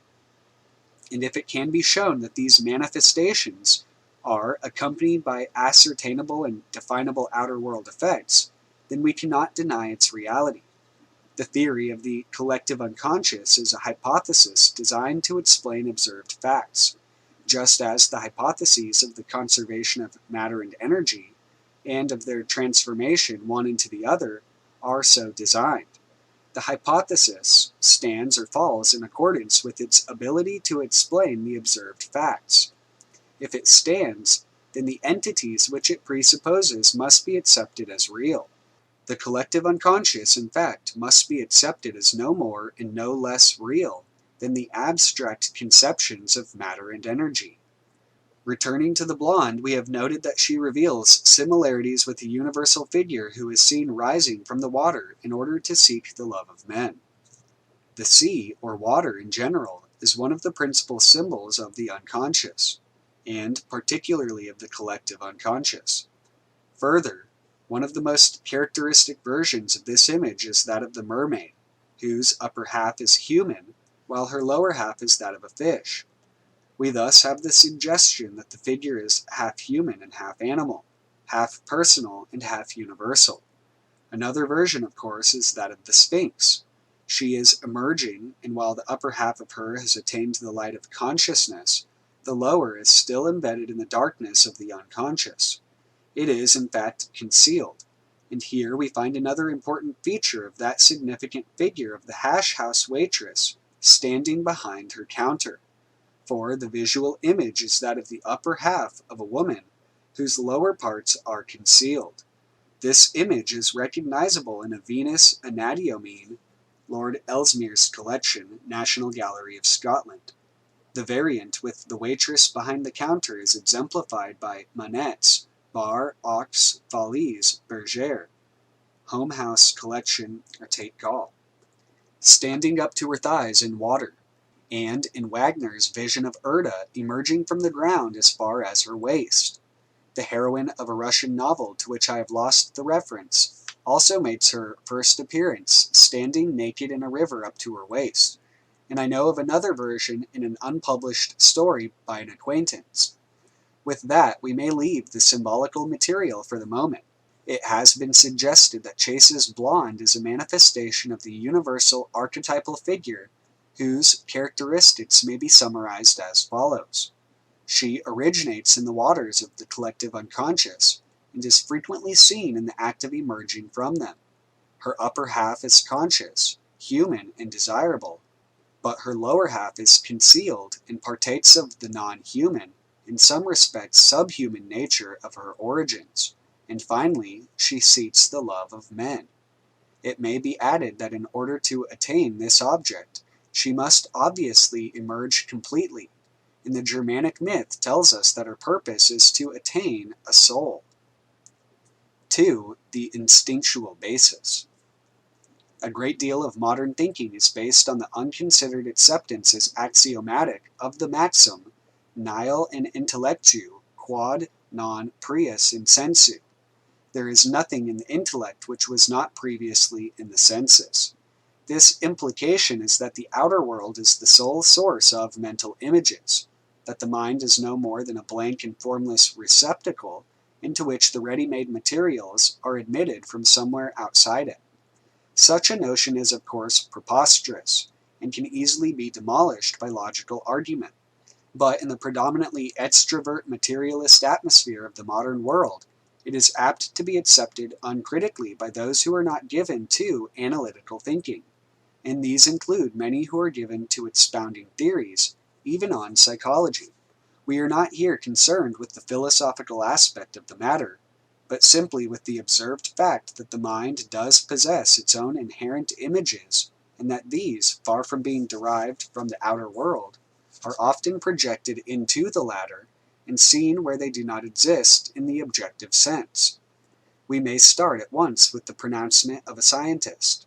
N. Tinbergen, in his completely factual and scientific work, The Study of Instinct, writes as follows: the strict dependence of an innate reaction on a certain set of sign stimuli leads to the conclusion that there must be a special neurosensory mechanism that releases the reaction and is responsible for its selective receptivity to such a very special set of sign stimuli. And again, how does a young cuckoo recognize and select a mate of its own kind? It had never seen a cuckoo before. In other words, this scientific investigator finds himself led by his meticulously controlled observations and experiments to the conclusion that the young cuckoo, for instance, is born with a special arrangement of nerve connections which react to certain characteristics of the cuckoo species and to those of no other. Precisely what these characteristics are cannot be established with certainty until a large number of experiments has been carried out. The significant points may consist of some aspect of the visual appearance, some typical behavior pattern, the characteristic call, or a combination of all or any of them. For our present purposes, the essential point is that there must exist in the mind of the young cuckoo an inherent potential image, defined in the form of some complex of sensory impressions, which corresponds to certain characteristics of the image of an object or of an objective outer world cuckoo. When the latter impinge on the cuckoo's sense, they are recognized, not, of course, in the sense of conscious human recognition, but nevertheless recognized, solely by virtue of the pre-existent image. This innate image is the mental counterpart of the physical neurosensory mechanism. If the one exists, the other must necessarily exist also, for they are two aspects of the same thing. It is a little hard for the mind molded by contemporary materialistic ideas to accept the real existence of such an image, independently of the outer world situation with which it is associated. But here again, Tinbergen provides us with proof. If any typical instinctive behavior pattern, he tells us, is not activated by its proper outer world stimulus for an excessive period, it will tend to come into action of itself, and the animal will carry out the appropriate reactions to a situation which does not exist in the outer world. Such reactions he calls vacuum activities. Captive starlings, for instance, will go through the actions of picking up non-existent insects, and ducks will carry out the performance of taking cover from a bird of prey which is not there. It is to be presumed that when these actions were taking place, the corresponding images of the insects and the hawk, respectively, were in some way present in the birds' minds. Subjective experience is ultimately incommunicable, and we can never tell what is present to any consciousness other than our own. Nevertheless, if it were not possible to draw some valid conclusions regarding the contents of other minds, life would be impossible. We can, from our own experience, that we only behave in certain manners when we believe that the appropriate situation exists, we may be mistaken, but the image of the situation in question is present in our minds nonetheless, and it is that image which has called forth the appropriate reaction. We know from the delusions of the insane, and even from the reactions of the sane in certain circumstances, that mental images may present themselves which have no connection whatever with the objective situation as seen by the detached observer. We know that the image must be present in the mind, because the person affected not only reacts in the appropriate way, but assures us that the situation in question does exist in fact. There is, therefore, no objection to assuming that innate mental images, such as that which enables the cuckoo to recognize its mate, are always present in the mind in a latent state. Nevertheless, they are only activated and brought to consciousness by the appearance of the appropriate stimulus emanating from the outer world. But in certain circumstances, it is perfectly possible for them to present themselves of their own accord. In other words, a cuckoo brought up in captivity and never allowed to see or hear another cuckoo would be inherently capable of imagining one. I must insist that neither in this passage nor in any other am I crediting animals with anything in the nature of human consciousness. When the cuckoo sees or hears its potential mate, or the duck sees a hawk, the sensory experience in question must be perceived as a separate image, distinct from its environment, since it becomes the focus of attention. We cannot imagine a bird's mental processes, but we can deduce from its behavior that it has mental processes of some kind. When anything becomes the focus of its attention, it is therefore justifiable to say that it is present to its mind or to its consciousness, for consciousness exists at various levels. If a sensory stimulus complying with a certain definite pattern invariably releases a certain reaction complying also with a certain generalized pattern which is too complex to be regarded as a simple reflex, we cannot escape the conclusion that something of the nature of what we humans experience as an image in the mind is involved in the process. The animal cannot, as we can, separate itself from the experience and see itself experiencing it. But that does not alter the fact that the experience evidently occurs, and that it is concerned with an image, for the animal is not a machine and is capable of learning to adapt its reaction, within certain limits, to a certain type of sensory experience. If the characteristic reaction pattern occurs in the absence of the appropriate sensory stimulus, it is fair to assume that it is accompanied by the appearance of the appropriate image in the mind in a form similar to that in which it occurs when the objective stimulus is present. Human beings confirm that such things occur in their minds, and the fact that they can turn the light of ego consciousness on to the experience does not mean that the experience is in itself a product of ego consciousness, for it is now a commonplace of psychology that human beings experience many things that are not admitted to ego consciousness. The animal, therefore, may be assumed to experience mental images in the manner in which a human being experiences those things which are not admitted to his ego consciousness, or which are repressed, and confined to an unconscious part of the mind. If these are subsequently recovered and brought to consciousness, they are found to be no less clear and definite than conscious contents, although they lack the associations and differentiations supplied by the higher part of the human mind to those experiences which are admitted to ego consciousness. We must, however, be very much on our guard against the tendency to project elaborate, highly differentiated, and comprehensive contents, such as are typical of the human conscious mind, into the minds of animals, or, for that matter, into the human unconscious, which is of a far simpler, more primitive nature than the conscious mind. The ornithologist's picture of the cuckoo is a very detailed and comprehensive one.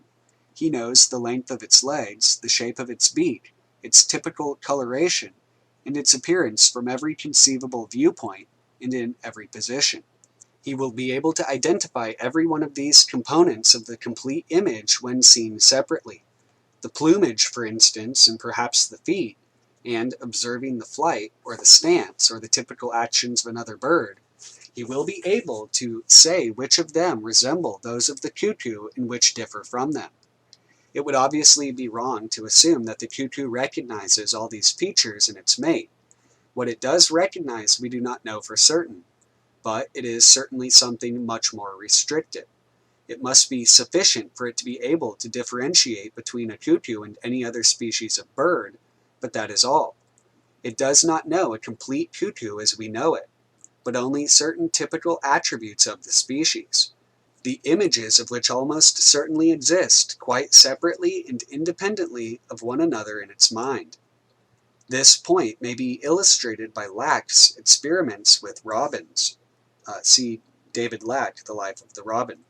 The robin normally attacks all other members of its species which trespass on its territory, with the exception of its mate, but it is on the whole tolerant of other species.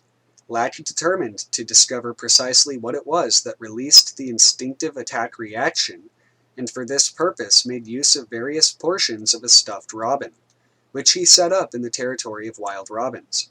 Here is an excerpt from his results.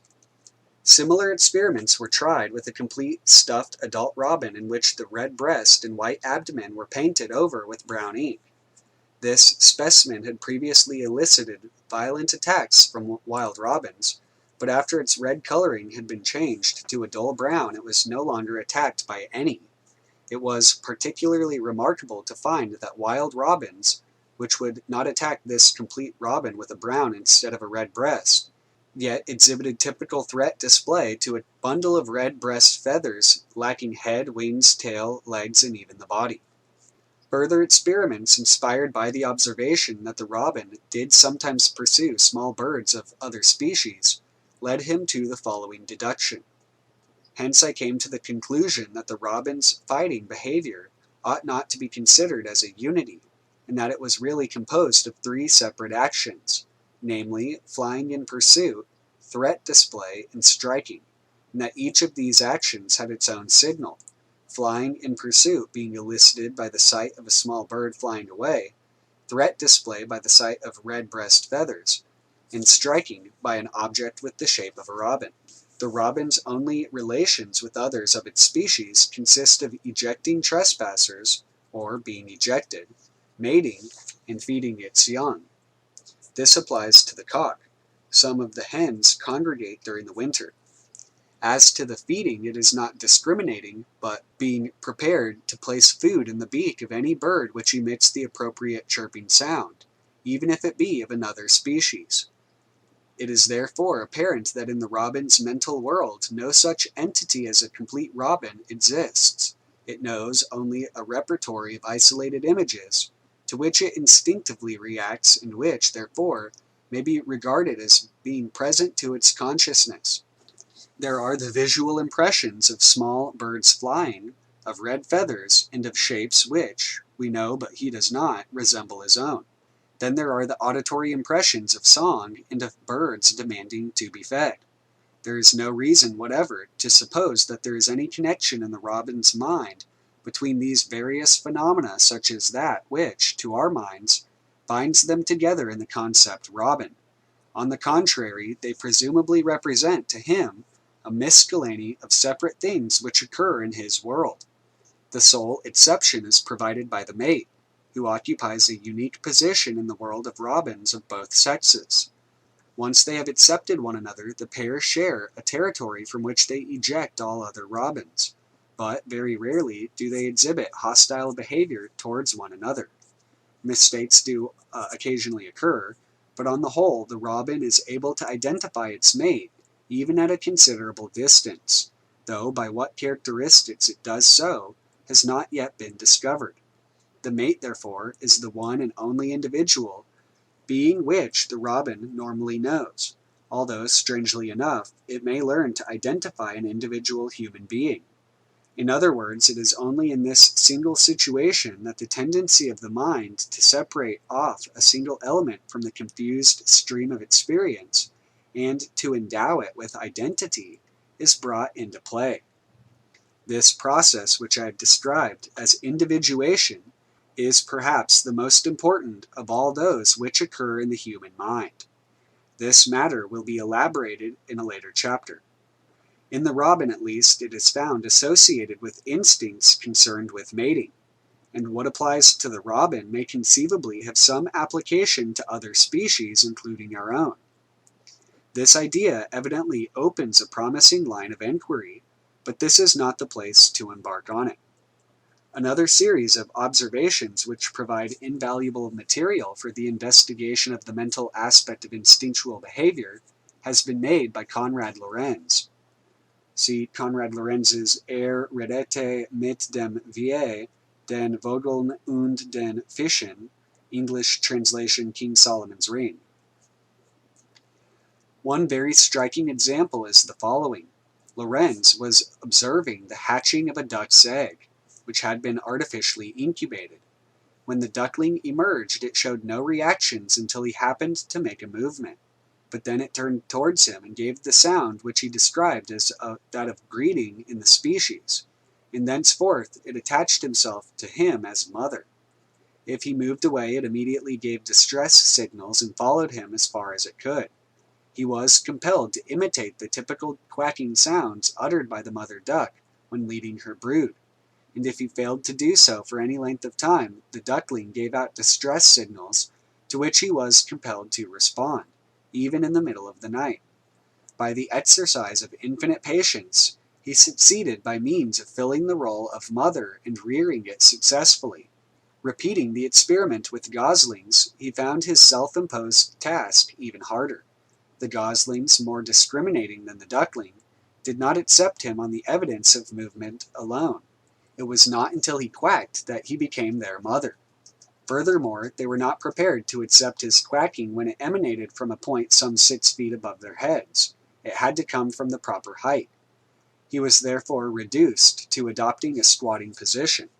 But when he did so and quacked properly, he found that his family followed him around quite happily and allowed him to lead them to their food.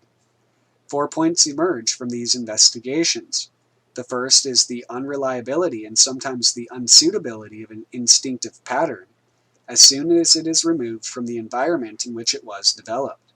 The duckling's impulsion to project the mother image onto the first large moving object seen, while perfectly suitable in an environment in which eggs are never incubated by any other agency than the mother who laid them, miscarried when transferred into a world of artificial incubators.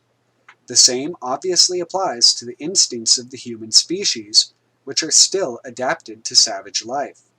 We are apt to project a purpose involving foresight of the ultimate goal into the workings of nature, but nothing of the kind, of course, exists. Natural selection works simply by trial and error.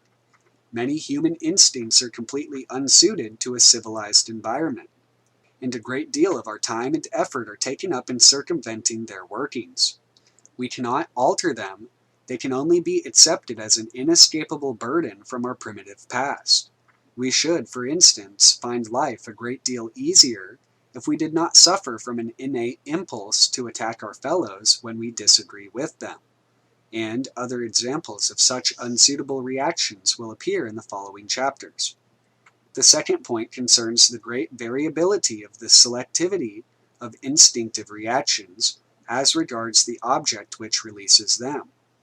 The selectivity of the duckling's mother recognition image was obviously exceedingly low, since an object as dissimilar from the proper one as a human being could be accepted by it.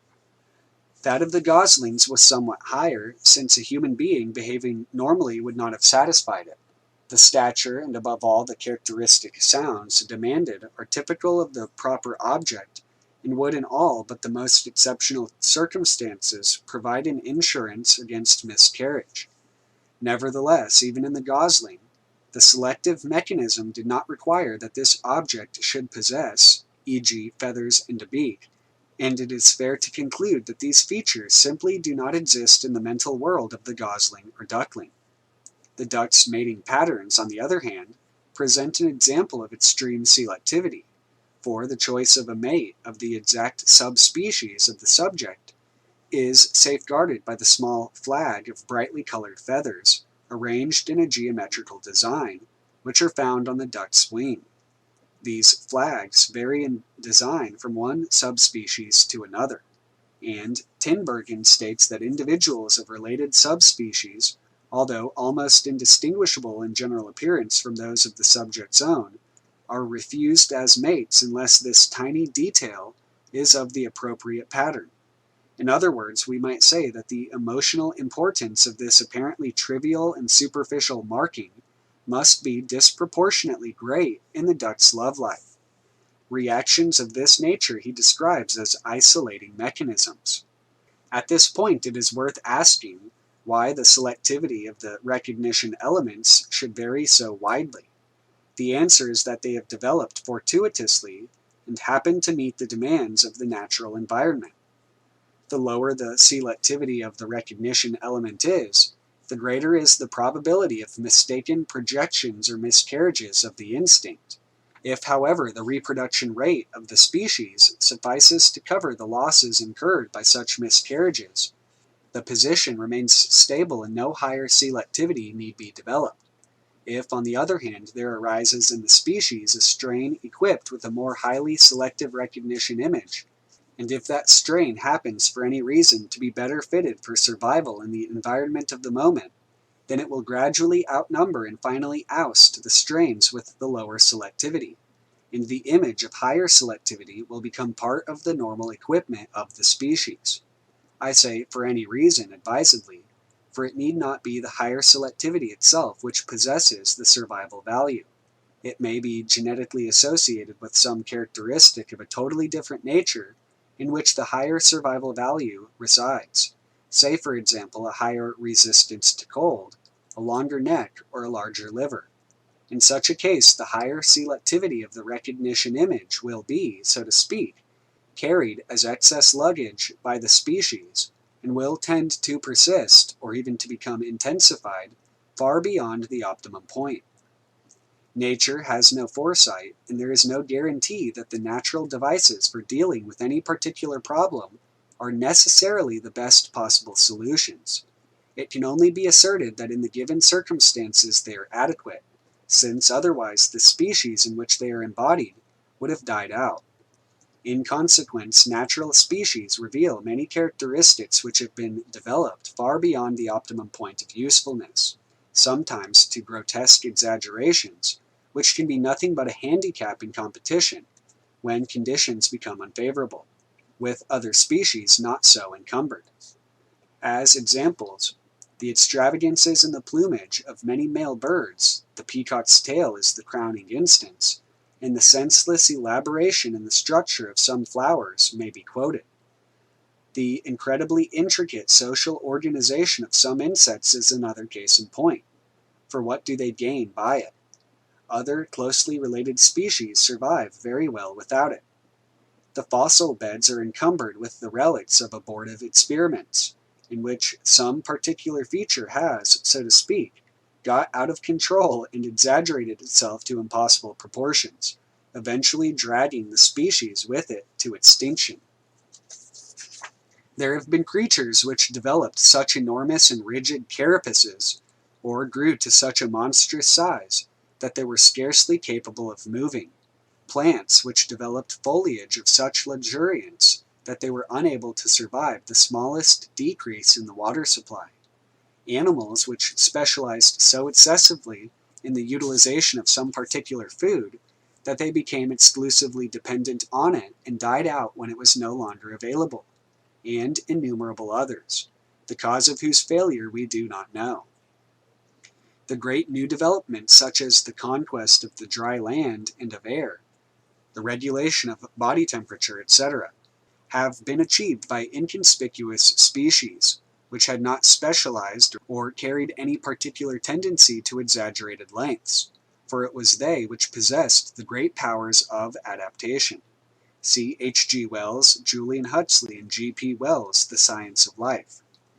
There is, of course, a lesson in this for the human species, which has become phenomenally successful, in that it has spread over the whole globe and greatly outnumbers any other mammal species, through the exaggerated development of the cerebral processes to a degree infinitely beyond what is required for mere survival. it is an open question whether this species may not have specialized too far. Perhaps it has passed the point of no return. This term is coming to be currently misused. It does not mean a situation from which retreat is impossible, but derives from the economic theory of diminishing returns, which states that each successive investment of work or capital into a closed system will produce a lower proportional return of produce or profit than the one before it, until the point of no return is reached, when the system is producing at its maximal potential capacity, and all further investment in it is nugatory, beyond which no further increments have any positive value. In this case, unless it succeeds in reversing the trend of attaching exaggerated importance to the intellect, it is doomed to extinction, probably through self-destruction. However this may be, we must beware of the facile assumption that any instinctive pattern is necessarily the best possibility, even in the environment in which it grew up, let alone in an alien one. Civilization represents an environment in many respects alien to that in which the human instincts were developed, and the conscious mind itself constitutes the most important element in that alien environment. The third point concerns the mechanism of projection. The archetypal mother image in the duckling does not only consist of the single distinguishing characteristic of a large moving body. That is only the recognition element in a much wider complex, which includes the relationship which the duckling is impelled to set up with the object recognized. The mother, once recognized and accepted, becomes that which must be followed. She is the source of reassurance from fear in the center of life, separation from which engenders violent feelings of anxiety. This powerful emotional complex was projected onto Lorenz solely because he had inadvertently activated its recognition element, and if he had not found the means of satisfying the duckling's emotional demands by behaving in the appropriate manner, it would have experienced intense mental distress. The application of this situation to human life is obvious. The fourth point, finally, is that true instinctive behavior consists of an indiscriminate conglomerate of specific reactions to specific stimuli, which have no connection with one another, at the instinctual level, in the mind of the subject. The human observer, however, discerning common factors in a number of separate responses, is apt to group them together in classes, and to presuppose some underlying scheme or even purpose connecting them. Such a scheme or purpose, however, exists solely in his own mind, from which it is projected onto the material. Nothing of the kind exists in nature or in any mind at the instinctual level. Thus Lack discovered that the fighting behavior of the robin ought not to be considered as a unity, and that it was really composed of three separate actions, and that each of these actions had its own signal. It is only in the observer's mind that these three separate responses are subsumed in the abstract concept fighting. In the robin's mind, and in any mind at the instinctual level, they have no connection at all. Each separate response has been developed separately in the process of natural selection, and they are connected, if they are connected at all, solely through the reactions of the environment. Thus, a bird lays eggs, and the sight of the eggs, which have now become part of the environment, evokes an impulse to sit on them. As a consequence, the eggs hatch, and the sight of the open beaks of the young birds evokes in the mature bird the impulse to place food in them. The human observer groups these two reactions together in the class parental instincts, and may even go so far as to speak of the reproductive instinct, in the singular, by which concept he presupposes, whether he knows it or not, an underlying scheme or purpose which coordinates all the bird's responses, from the collection of the first twig for the nest, through the selection of a mate and coition, to the feeding of the young. Such a scheme or purpose, however, can only exist in a mind, and there is no mind other than the conscious mind of a human being which is capable of producing it. In fact, the only coordination between these various responses is in the outer world, or the bird's environment. The bird does not know that sitting on the eggs will cause them to hatch. It simply happens that they do. just as it may happen that they are stolen by a rat or a crow. The impulse to incubate has grown up concomitantly with the development of eggs which required to be kept warm. In the cuckoo, however, it has disappeared, being replaced by the practice of laying eggs in the nests of other birds. Thus, although parenthood and the existence of its own young are completely absent from the cuckoo's mind, its eggs are hatched just the same. When the young appear, they are helpless and require feeding, and the impulse which forms part of the equipment of the species to place food in the characteristically open beaks has grown up concomitantly with that requirement. The bird simply reacts to these stimuli, which are produced by the environment, although some of them may be indirectly caused by its own behavior. It will, of course, incubate eggs other than its own, or even china ones, and if stimulated by the characteristic food call, will place food in any open beak that presents itself. More significant still, this response may be evoked by the sight of any orifice of suitable size. Lorenz quotes the example of a bird which repeatedly tried to push food into the ear of a human being on whose shoulder it was accustomed to sit, and I have read of another bird, I think a robin, which had been trained to take food from between the lips of a lady, and on one occasion responded by pressing a fat grub into them. Lorenz attributes the behavior of the bird he mentions to affection, but I think it far more probable that both birds simply responded to the sight of the orifice in the manner in which they would respond to that of the open beaks of the young in the nest. We must, therefore, be perpetually on the alert to avoid falling into the trap of presupposing the existence of complex, coordinated, purposeful, instinctive trends in the mind where none can exist. There is no harm in grouping together a number of responses, which do in fact normally occur in a regular sequence, under some such appellation as the mating pattern, but only provided that we always bear in mind that the grouping is made solely for our convenience, and that no coherent scheme or overall purpose of such a kind exists in any mind at the instinctual level. The instincts in man. The study of human instincts is made extremely difficult by the presence in the human unconscious of a large class of contents which do not derive directly from them. Some of these, as we shall see, are engendered by reaction to the activities of the conscious mind, while others, belonging to the collective unconscious, are accretions from the long millennia of primitive life in the civilizations of the past. These latter, in my view, are probably not, strictly speaking, innate. They are not, that is to say, transmitted by the biological mechanism of the chromosomes as the true instincts presumably must be. Nevertheless, they are absorbed by every child from the unconscious mental environment in which it grows up, so uniformly and so invariably that they may be regarded as part of the racial or generic mind. They are integral constituents of the archetypal patterns, accretions to the instinctual nuclei around which these are built up. For most purposes, it is not necessary to distinguish between these elements. The unconscious mind, or at least any particular archetype when activated, acts as a whole and may be studied under the form of the comprehensive images and patterns to which it gives rise.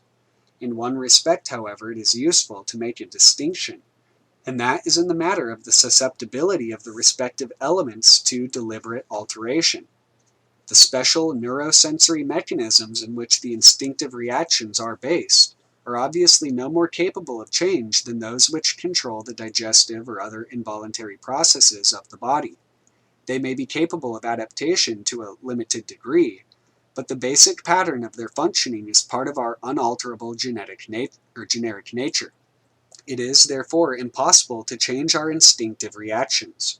We can inhibit and guide our responses to them when they reach the stage which is subject to voluntary control, but nothing that we can do, with the possible exception of a cerebral operation, if the precise location of the nervous structures in question were known, can prevent the stimulus from producing the impulse towards the appropriate reaction.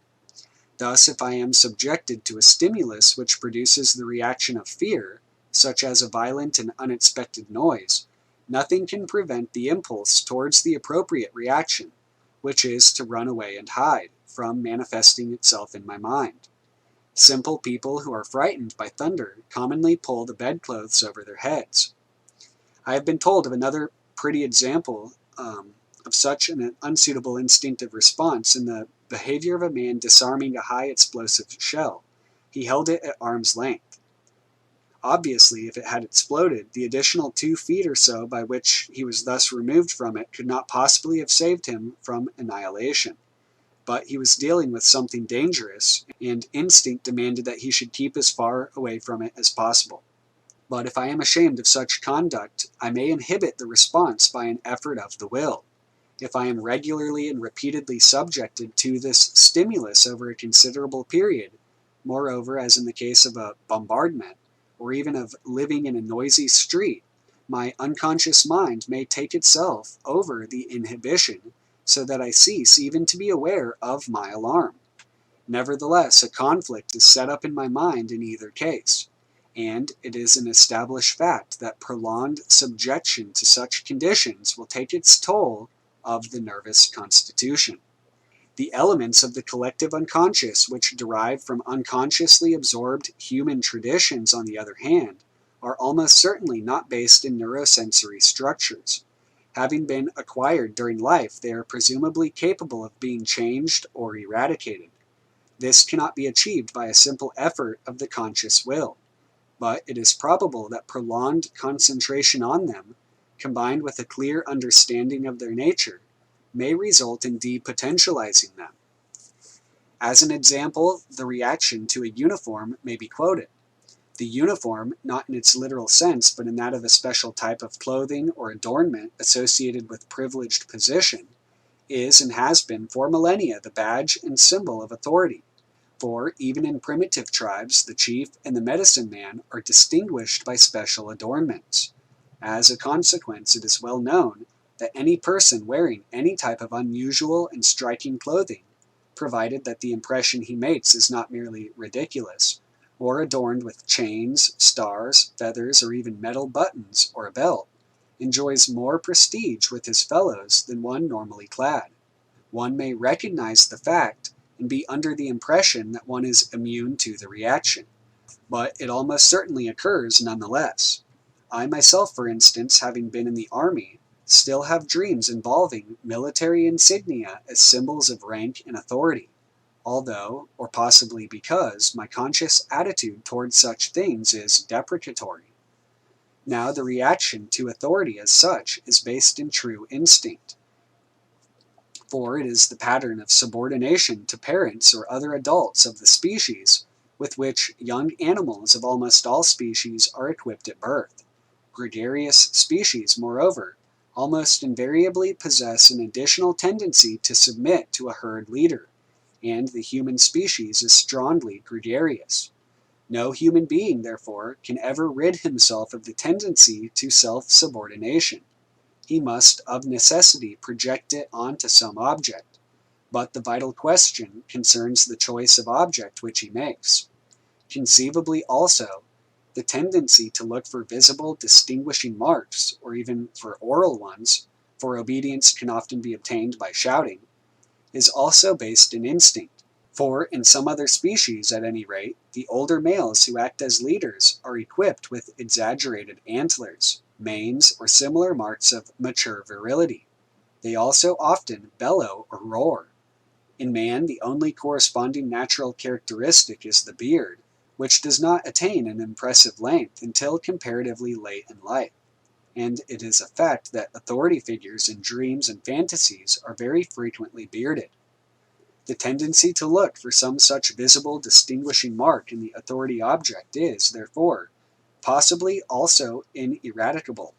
Artificial adornments, however, are purely human and cannot therefore have existed for long enough to give rise to the development of a special neurosensory mechanism in the infinitely slow process of biological change. Their acceptance as marks of the authority image, therefore, must be by way of substitute.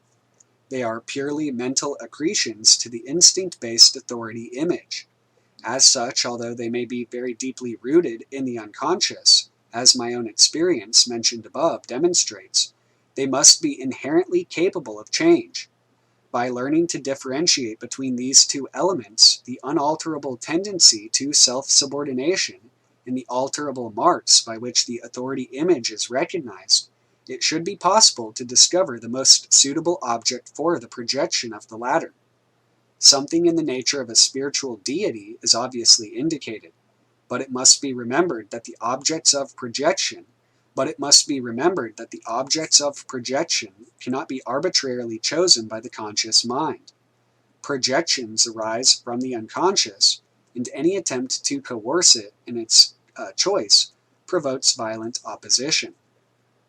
It is the duty of the conscious mind to identify, investigate, and criticize the objects chosen by the unconscious in accordance with its own higher standards, and if they prove unsatisfactory, it must endeavor in a conciliatory spirit to detach the projection. It is compelled, however, to wait in patience until the unconscious has found a superior substitute which accords with the latter's own requirements. Nevertheless, the mere recognition of the fact that a projection is in operation tends in itself to weaken its force, since the conscious mind is alert to its workings. We may summarize our general conclusions regarding the instincts as follows. 1. Instincts are innate behavior patterns, universal throughout the species, which must be based on definite nerve structures in the brain. Nerve structures do not change during individual life. The true instincts may therefore be regarded as ineradicable and unalterable. 2. The physical nerve structure is associated with a mental image, which must therefore also be held to be as universal in the species as the latter's anatomy, and as persistent as the relevant nerve structure. 3. Such images consist of various components. Some are associated with the various senses, of which the visual is on the whole the most important, although the others are also involved. These constitute the recognition element, whereby the subject recognizes the stimuli produced by outer world objects, i.e., he responds to them, although he may never before have experienced them. E.g., the cuckoo recognizes a potential mate, although it has never before met with another cuckoo. 4. When this instinctive recognition occurs, the subject projects the remaining elements in the image onto the object in question. The result is that whatever this object may actually be in the outer world sense, the subject henceforth sees the characteristic of his own inner world, mental image, incorporated in it.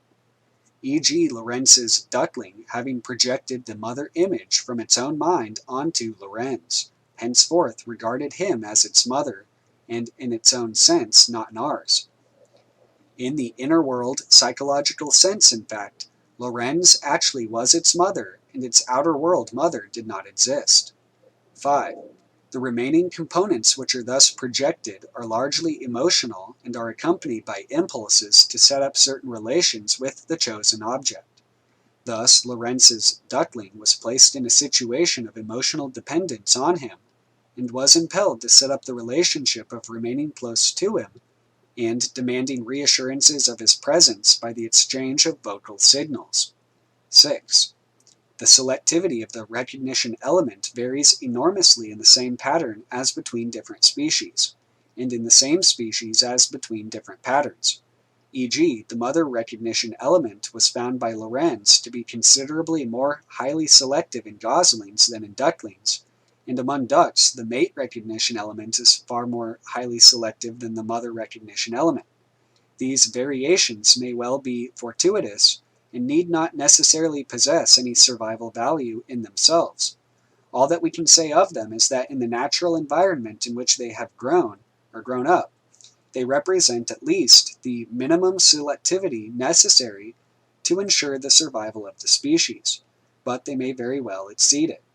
In an alien environment, they are very likely to be either inadequate or excessive, and civilized humanity lives in an environment completely alien to that in which its instincts were developed. 7. True instinctive behavior consists of a heterogeneous conglomerate of separate, distinct, and independent responses to specific stimuli. Many of these occur in a regular and connected sequence simply because each response normally gives rise to a consequence in the outer world, which incorporates the stimulus preceding the next response. Situation A incorporates the stimulus producing response A. This normally brings about situation B, which incorporates the stimulus releasing response B. This, the situation C, evoking response C, and so on. It is legitimate to see such sequences as patterns involving the interaction of the mind and the environment, but there is no justification for assuming that response B, and still less C, is inherent to the mind at the instinctual level, in response A or in situation A. Still less is it permissible to invent such concepts as the reproductive instinct, or the sexual instinct, etc., which presuppose an overall scheme or purposeful plan in any mind at the instinctual level. 8. These mental images, by comparison with which the objects producing the stimuli are recognized, normally become conscious only in the form of projections when evoked by sensory perception of an external object. E.g., a man seeing an attractive girl becomes conscious of his mate recognition image in her person. He projects it onto her, which endows her, for him, with the attribute of desirability, and sets up an emotional relationship to her image in his mind. This activates an impulse to approach her, and if he meets with the response, which normally follows such an approach, in the mating pattern of the species, the next situation is created, to which he responds by making love to her. Even in the animal world, however, Tinbergen informs that the vacuum activities occur, i.e., in the prolonged absence of any stimulus emanating from the outer world, the response takes place of its own accord, the animal behaving exactly as they would do if stimulated by the appropriate outer world object.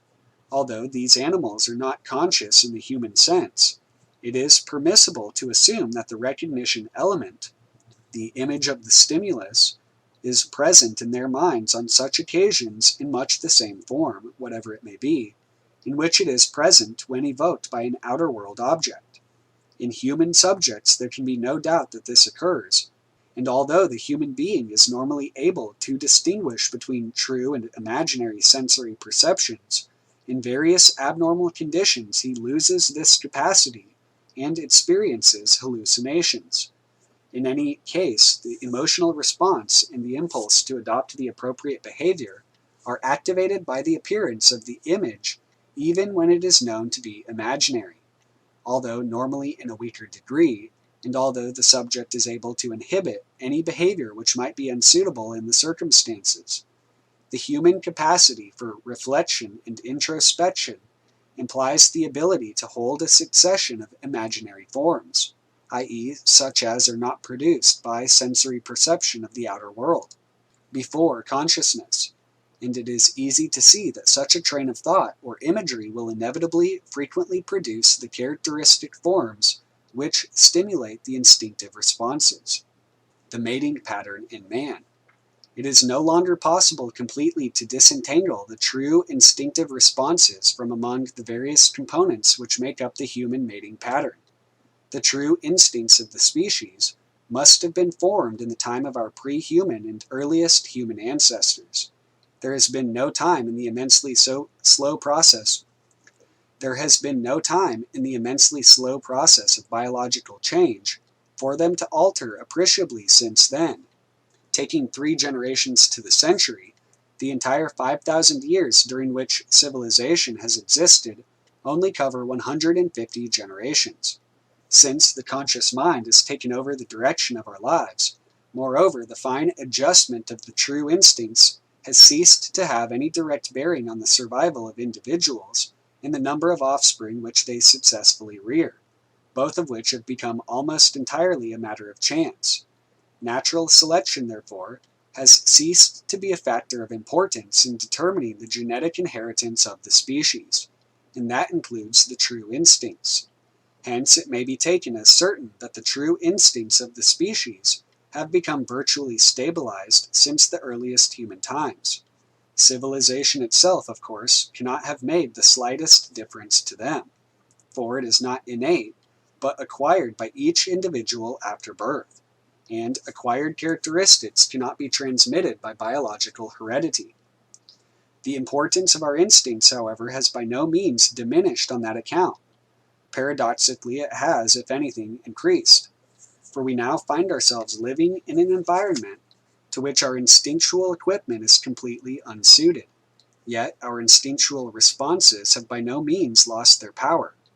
They still represent the source of our most intense experiences and most powerful impulses, but their natural manner of expression has become, in nearly every case, so incompatible with our mode of life that a large proportion of our efforts have perforce to be directed to circumventing them. For instance, as I have already mentioned, our true instinctive response to opposition from another member of our own species is to make a physical attack on him. But opposition in civilized life is often a question of intellectual disagreement, which can only be satisfactorily eliminated by dispassionate logical argument. When we attempt this, however, we find our mental processes obscured and distorted by the surging effects of the emotional component of our instinctive responses to the opposition which we feel. Most of the complex social regulations and codes, which have had to be set up and enforced by every community since primitive times, have been attributable to the necessity of preventing people from killing one another and otherwise indulging their natural instinctive responses, and then to dealing with the complex and powerful mental forces engendered by the habitual repression of those responses. There are, unfortunately, no such things as civilized instincts. The word instinct, of course, is loosely used in a colloquial sense to indicate any mental capacity or impulse which is not founded on rational thinking or straightforward feeling.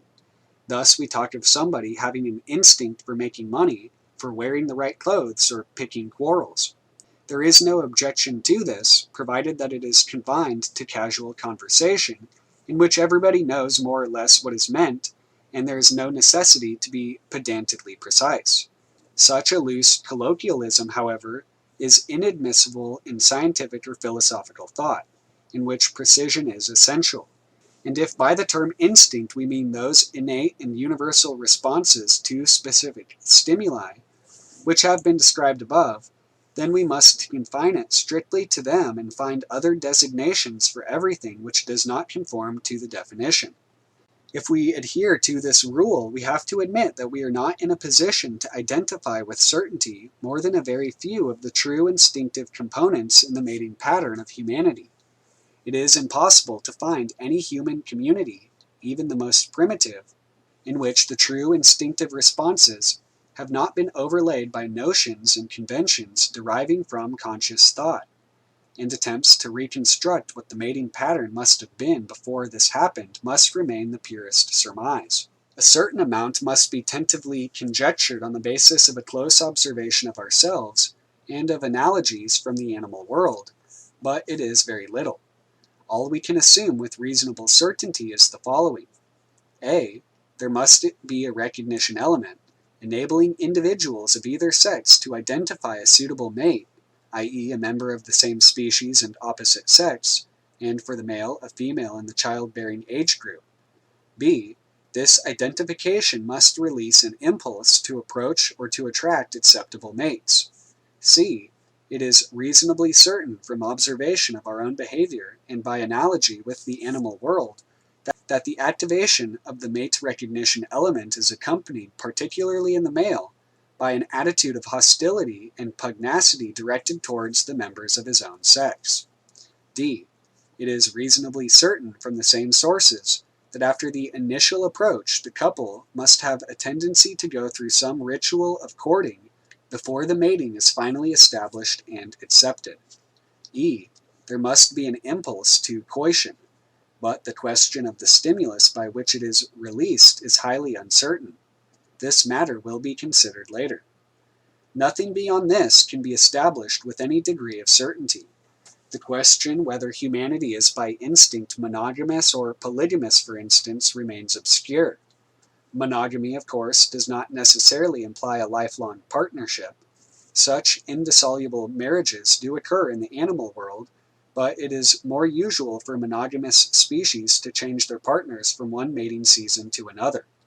It would, however, be interesting to know whether our earliest ancestors stayed together until the offspring were at least weaned, or whether they lost all interest in one another as soon as coition had taken place. As regards coition, the emotional importance of this single brief episode in the larger pattern is probably mainly a product of conscious thought. In the animal world, rape, for anatomical reasons being impossible, it is necessarily the female who decides on the moment for coition, a fact which she indicates by giving some signal which acts as a release to the male's response, which then occurs spontaneously. There is no reason to suppose that there is any more connection in the male's mind between his initial approach and this response than there is between the bird's impulse to incubate her eggs and that of subsequently feeding the young which result from it. It may safely be assumed that the animal male approaches the female because he is impelled to approach and no more, and that if the signal is not given by her, she is not impelled to do anything further.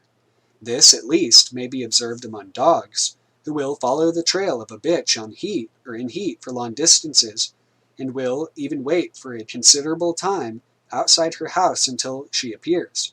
Once she has done so, however, and the impulse to seek and approach has thus been satisfied, the dog, if he receives no encouragement, will only hang around for a surprisingly short time before he loses interest and goes away. Situation B has failed to eventuate, and so the sequence comes to an end, for there is nothing in the mind of the dog to carry it any further. He may reappear on the following day, but that is only because the process has begun again at the beginning. I go into these rather unsavory details because they are important in understanding the blonde, and because they serve to show the fallaciousness of the popular concept of a sexual instinct, in which all responses are grouped under and related to the single act of coition. It is only man, with his power of voluntary imagination, who sees the single act of coition inherent in every aspect of the relationship between the sexes. It is almost certain that this attitude has no counterpart in its true instinctual nature, in which coition has probably no more and no less importance than it has for the animals. That, of course, does not mean that it is not in fact of far greater importance to him than it is to them, but the reason for the disproportionate importance which it has assumed in his emotional life is to be sought, not in his instinctual nature, but in its symbolism. For to man it is the supreme symbol of the fruitful union of the opposites, and as such it brings relief from the tensions engendered by them in his mind. The recognition element. Turning now to the characteristics by which early man must have recognized his mate, we may conclude that the importance which has always and universally been attached to female beauty indicates that they were predominantly visual. This is not quite such a truism as it may sound, for women's visual interest in man is far less pronounced. Feminine hearts, of course, are undoubtedly susceptible to male good looks, but it is notable that in English the words beautiful and pretty are reserved for women. Women are generally far less preoccupied with the appearance of the male body in general than men are with that of the female. It is not possible to sell even a woman's magazine by portraying a handsome man on the cover. This may be attributed to the fact that women's reactions to male good looks is far more personal and individual than that of man to the characteristic appearance of sexually desirable womanhood. There is no masculine equivalent of the blonde. Hence, no picture of male perfection has the same universal appeal to women as that of female perfection, purely as a picture has for men. This substantiates the hypothesis that the visual element is absent, or at least weak, in the female's mate recognition image. Whereas, it is well known that almost anything can be sold with the help of a picture of a pretty girl. Men, in fact, are always spontaneously alert for a sight of the typical female form, which can be relied upon to catch their eye, even when they are absorbed in other matters. Women, on the other hand, are very susceptible to the charms of the male voice. The latter is a definite sexual characteristic, and it is permissible to assume that it was first used as a mating call.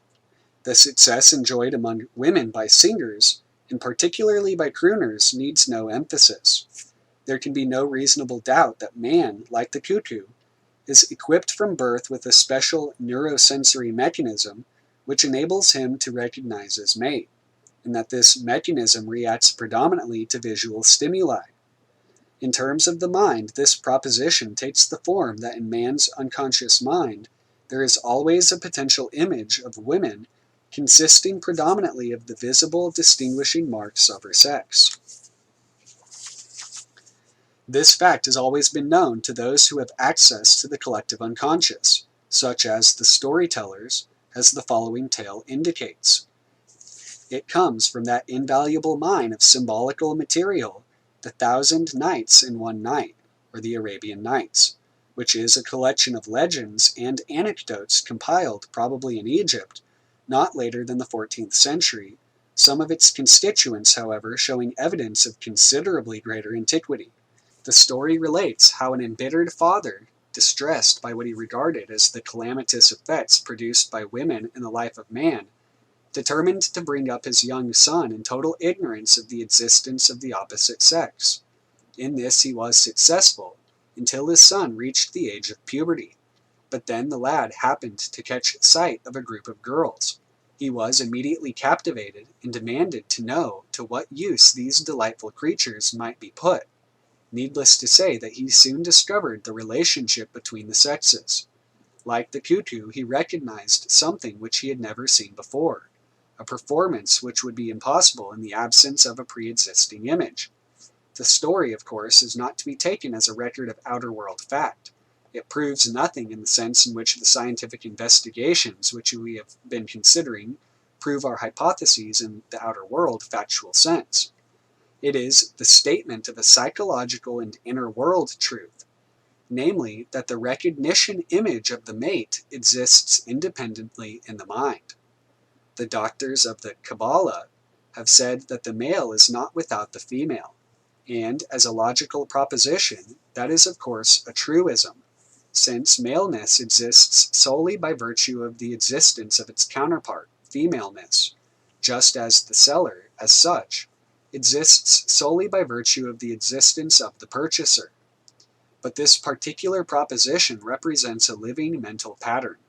An even more striking statement of the thesis is to be found in the Jewish legend of the demon Lilith, Adam's first wife, who was with him before woman, in the person of Eve, had even been created.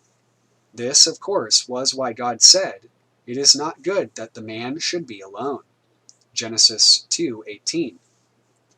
The Pinup Girl. It was a source of wonder to me to find the tents of soldiers, condemned to prolonged celibacy in desert encampments, decorated with pictures of luscious nudes. For why stimulate and exacerbate an appetite which cannot be satisfied? Yet the practice was universal. The reason why I missed the point was that in those days I still believed in the existence of the sexual instinct. To my mind, the idea of coition was inherent in the mate recognition image, and so it seemed to me, as to Anthony of Egypt, that if coition is ruled out, it is better to banish the picture of the opposite sex from the mind altogether. Needless to say that I was as wrong as he was, for she is a constituent of the mind and cannot be banished from it. Once we have eliminated the idea of the sexual instinct, the situation becomes clearer. There is no sexual instinct, but a series of separate stimuli and responses which may, if outer world conditions are favorable, follow one another in a regular sequence of the complete mating pattern. In the state of nature, however, this does not always happen, any more than it does in civilized life. It may be assumed with certainty that the animal normally mates a number of false starts, similar to those of the dog pursuing the bitch described above, before the sexual union is finally consummated. When such a false start is made, the pattern is simply broken off and starts again at the beginning, and it may be assumed that the animal does not suffer intense mental distress or violent feelings of frustration on each such occasion. Dogs, at any rate, show no signs of it. The reason, of course, is that the dog does not know why he is pursuing the bitch. He is simply impelled to do so, and when he has found her, that for the moment is enough. The instinctive response has been satisfied and no stimulus for the release of any further response has been received. The instinctual nature of the dog, therefore, is completely satisfied, and if the bitch will have no truck with him, he goes off cheerfully on to other concerns and immediately forgets her. If the stimulus to the next stage in the form of inviting behavior from the bitch is received, an entirely new situation arises. A fresh response has been elicited and must be satisfied, and if the affair were broken off at this stage, it presumably would induce emotional distress. Man's sexual constitution, of course, differs from that of the dog in that more frequent evacuation is physiologically demanded. Man's sexual constitution, of course, differs from that of the dog in that more frequent evacuation is physiologically demanded. Nevertheless, it is a fair conjecture that in the state of nature, our earliest human ancestors were not successful in achieving sexual intercourse every time their sexual interest was aroused, any more than other animals are. False starts in the breaking off of the sequence after the initial stage must inevitably have been frequent. For even in animal life, it is not always that both partners are prepared for coition at the same moment, and that no disturbing extraneous circumstances intervene. Hence it may be assumed that man's instinctive responses in the matter were adapted to these circumstances in which they grew up, in that the first or recognition and approach stage in the mating pattern was more frequently, perhaps far more frequently, activated than the later one of invitation and coition. It is moreover probable, as I have suggested above, that the female may have demanded an intermediate stage of courtship before proceeding to the final stage, which was certainly dependent on her initiative. The status of courtship in humanity as a true instinctive pattern cannot be proved, but it seems to me probable that it is one, since it exists in many animal species. In humanity, moreover, it is widespread, if not perhaps universal. This in itself proves nothing regarding its instinctual status, but the feminine trait of coyness by which it is characterized does seem to be spontaneous and universal, and it elicits a response in man. As types, men like persuading, and women being persuaded, and these characteristics may be observed in many departments of life other than the purely sexual. In the light of these considerations, it is fair to assume that man's instinctive mating pattern is adapted to circumstances which decree that the initial mate recognition element will be activated far more frequently than the later stages. It is natural and normal for his sexual interest to be aroused far more often than sexual intercourse takes place, and no frustration, repression, or emotional stress need be occasioned, so far as the instincts are concerned, by the breaking off of the sequence at an early stage. The simple soldiers thus showed far more insight than St. Anthony. It was women they lacked far more than copulation. They needed women in the first place to look at, then to talk to and flirt with and persuade, and only lastly to go to bed with. Since they could not have the latter two stages, they at least found a substitute for the first. The pin-up girls at least satisfied the craving to see and recognize the outer characteristics of femininity, and that is an urge which calls for satisfaction more continually and frequently than the later ones. The urge to see and recognize a suitable mate is almost permanent in man. Even when a man's physiological needs are completely satisfied, he will still look up when a pretty girl passes. It does him pretty good merely to see her. Her image releases libido from the depths of the unconscious part of the mind and makes it available to the conscious part, thus brightening and enlivening the whole picture of the world.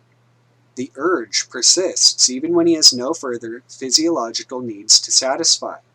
for it is part of the structure of the mind, based in a neurosensory mechanism, which exists in its own right, irrespective of the body's requirements. Proust, with his penetrating insight, describes how the aging viveur swan, his days numbered by an incurable disease and certainly no longer capable of or interested in sexual intercourse, could still be seen gazing deep into the décolletés of the ladies as he bowed over their hands. The image of woman, as we shall see, is for the man the dispenser of the waters of life. Thus, man is forever alert to the sight of sexually attractive woman, and the mere spectacle is beneficial to him, whether it leads to anything further or not. Generally, it also does him good to flirt mildly with her too, and all this may be completely innocent and unblemished by even the faintest arrière-pensée. He may be an exemplary husband and sincerely love his wife, to whom he remains absolutely faithful, but that has nothing whatever to do with his need for wider superficial feminine contacts. The situation is exactly the same with women.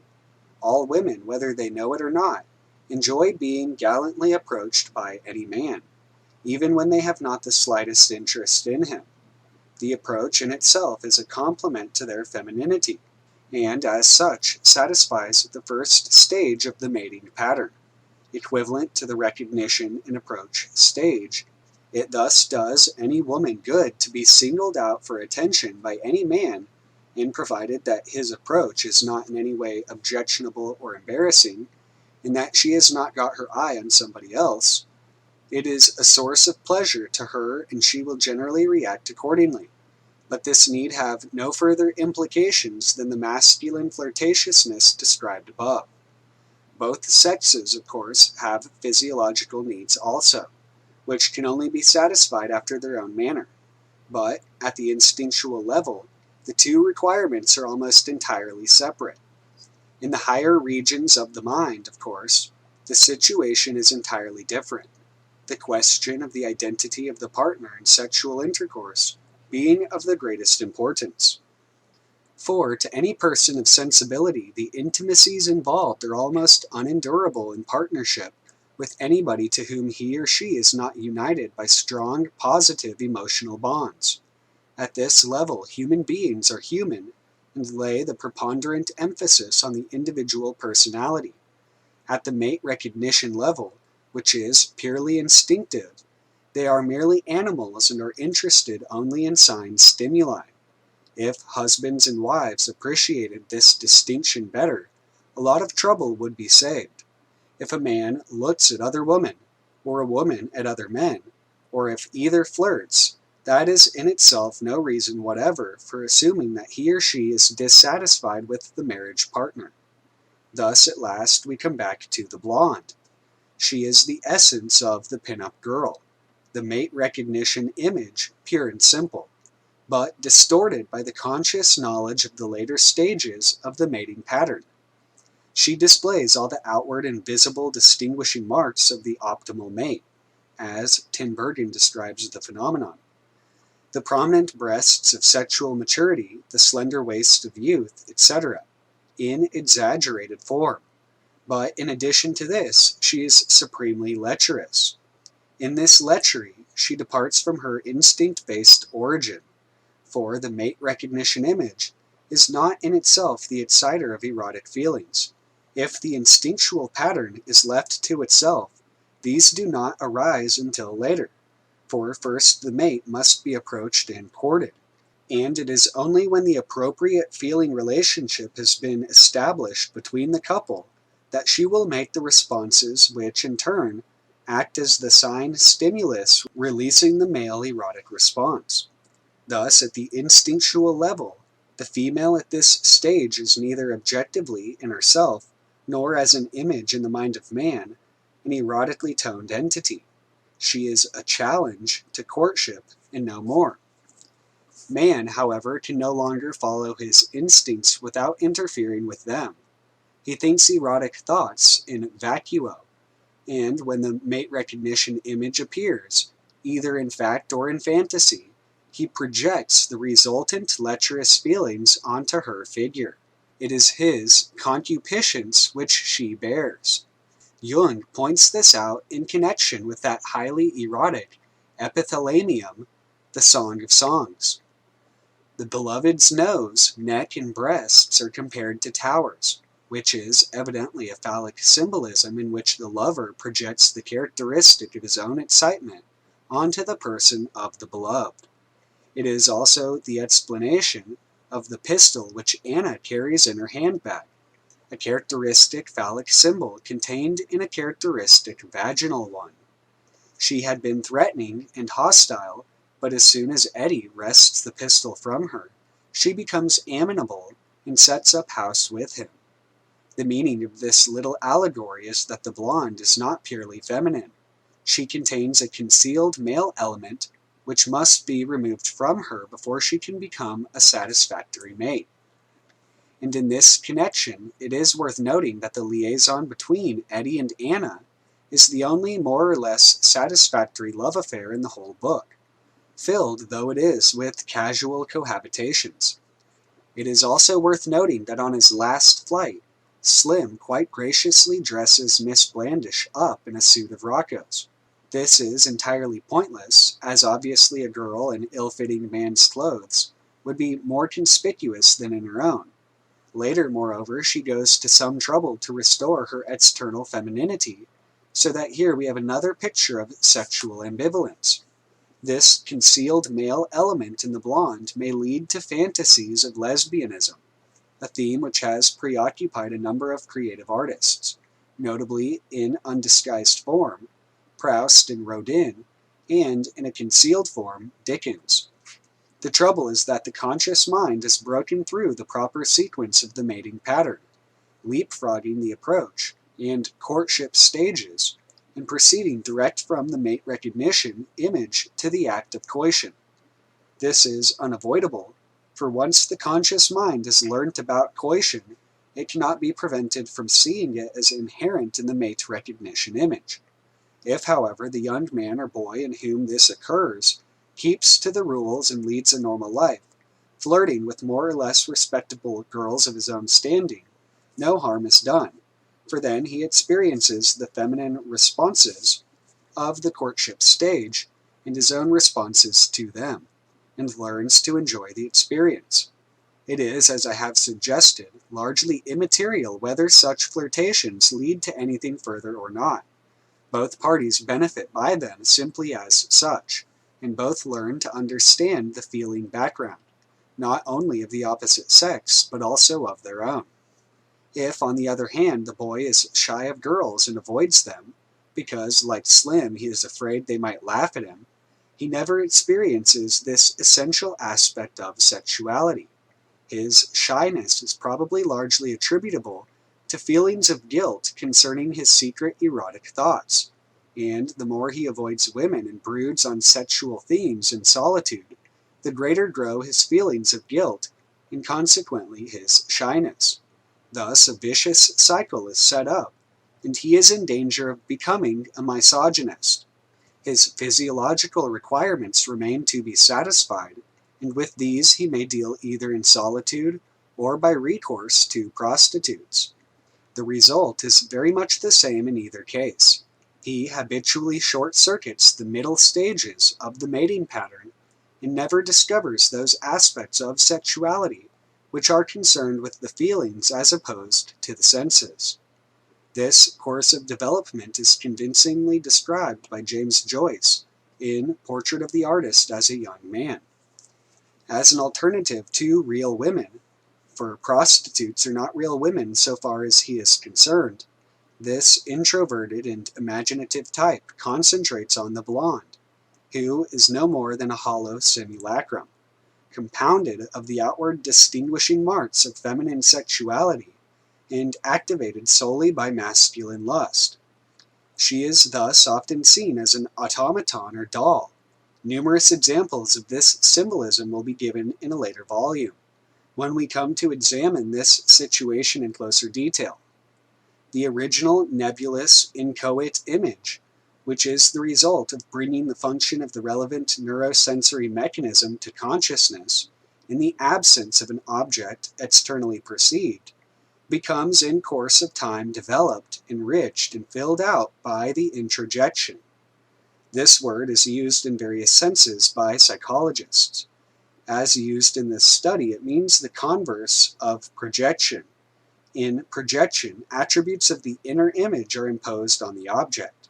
In introjection, attributes of outer objects are added to the inner image, of elements derived from external objects, either in the form of living women or in that of illustrative material or descriptions in writing. This occurs up to a point with all inner images. Even the duckling, for instance, adds the visual impression received from the object it has accepted as mother to the pre-existent mental pattern of which, as we have seen, is not originally a part. As we have seen, it is not originally a part. In other words, the duckling, on hatching, although it already possesses a potential notion of what its future mate will look like, has no corresponding ideas about its mother, of whom it requires only that she must move and quack.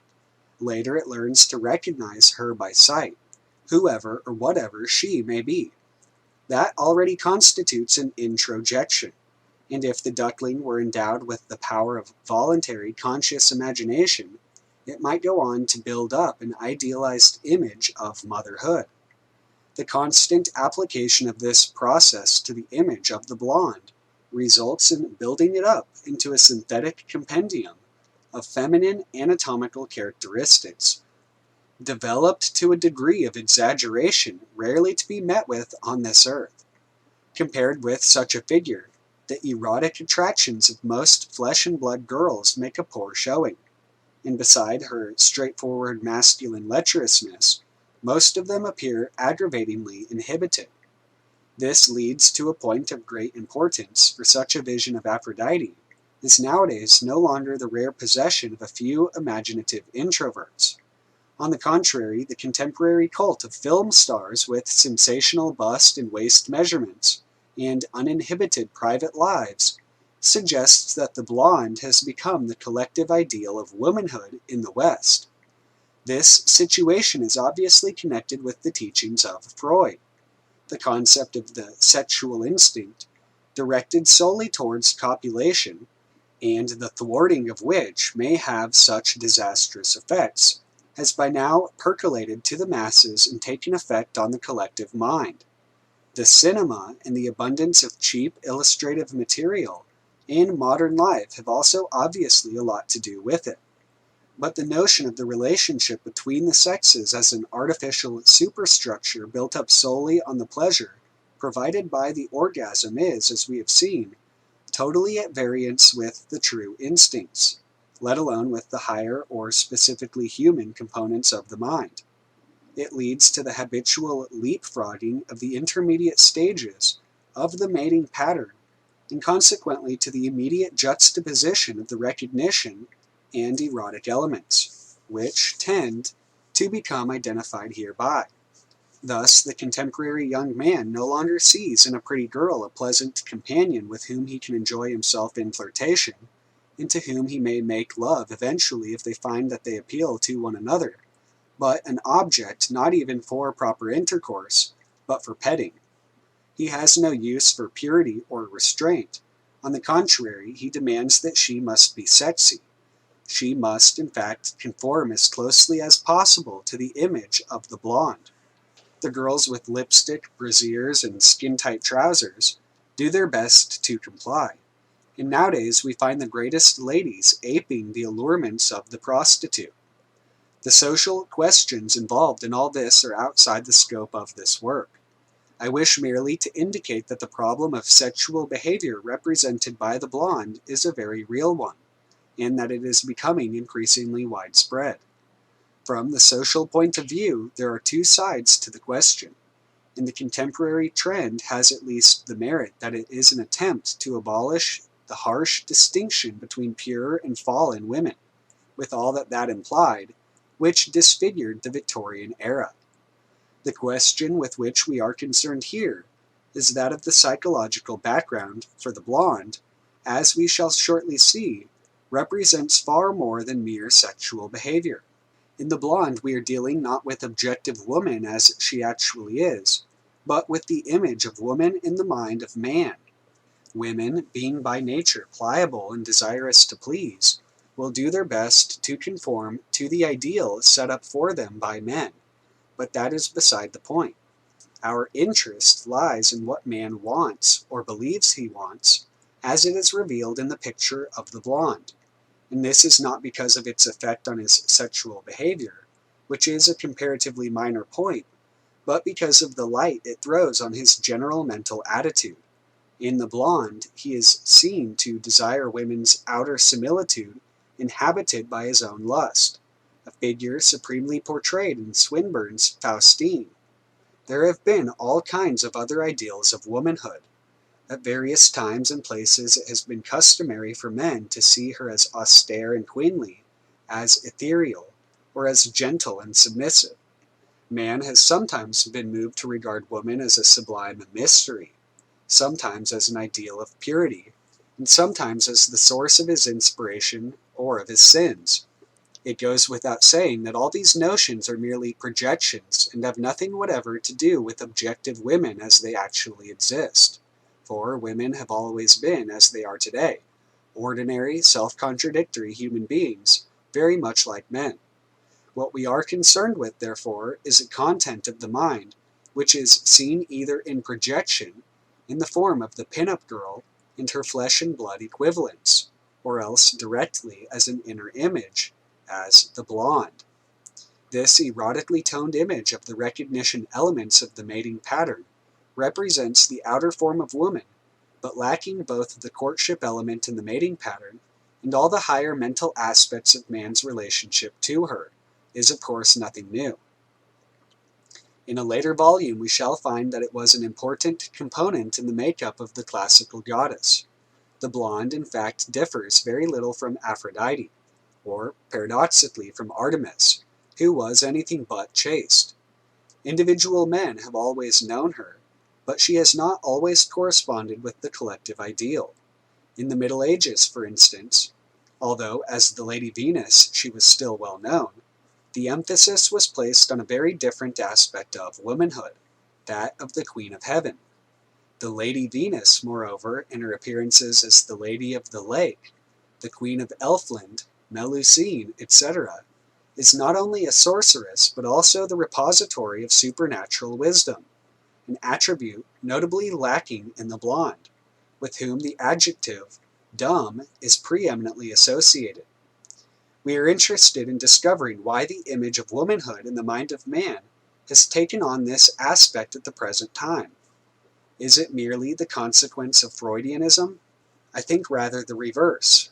The theories of Freud are to be regarded as one of the consequences, rather than as the cause of the general attitude. To what then is the latter to be attributed? We shall shortly see that this generalized symbolical image of woman, which appears spontaneously in the minds of men, has been identified by Jung as an archetypal image, which he has named the anima, and we may anticipate here by using this term for convenience of reference. To answer our question is best to be found by putting it in another form. What does the anima want? What does she seek to achieve by presenting herself in disguise? We have just noted that she has other roles at her disposal. Why then does she prefer at the present time to adopt that of the blonde? I am not, of course, naively imputing conscious motivation to a disembodied content of the mind, but this method of considering the purpose behind symbolical phenomena as though they were the purposes of the symbol itself is a valuable one which will be constantly used in this study, and the reader must familiarize himself with it. Provided that we accept the proposition that such phenomena have any purpose at all, i.e. that they are produced for a purpose by something, whatever it may be, it is clear that this approach merely represents a convenient abbreviation.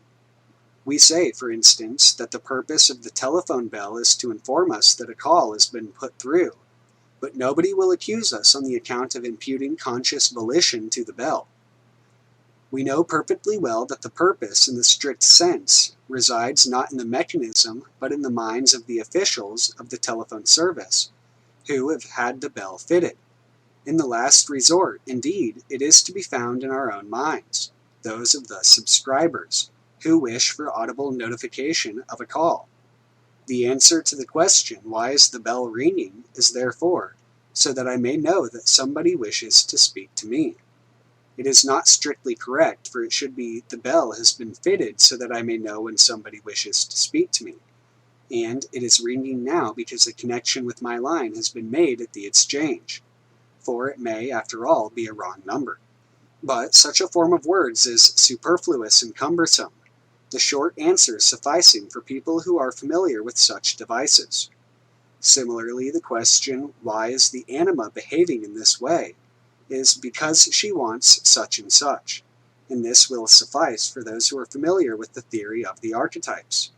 The full answer would be the archetypal symbols have been evolved with the purpose of bringing to the notice of the conscious mind certain mental situations which it has no other means of learning about. The anima is now appearing to the conscious mind in this form because the condition associated with it obtains. If it be asked in whose mind the purpose which brought about the evolution of this symbol resided, the answer is that it was in our own, just as it was in our own minds that the purpose which produced the telephone bell existed, but just as it was not just the conscious mind of any particular subscriber which caused the bell, or the telephone service, to be introduced, but the sum total of the requirements of all potential subscribers, most of whom had never consciously considered the question. So are the archetypes the product of the collective unconscious mind. Humanity as a whole requires certain information regarding what is going on in the unconscious part of its mind, and so it has unconsciously evolved the archetypal symbols. They have a purpose, although that purpose was never consciously formulated in any individual mind. This method of treating the archetypal symbols as living, purposeful entities, as Jung points out, that it helps us to objectivize and visualize the influences which they represent.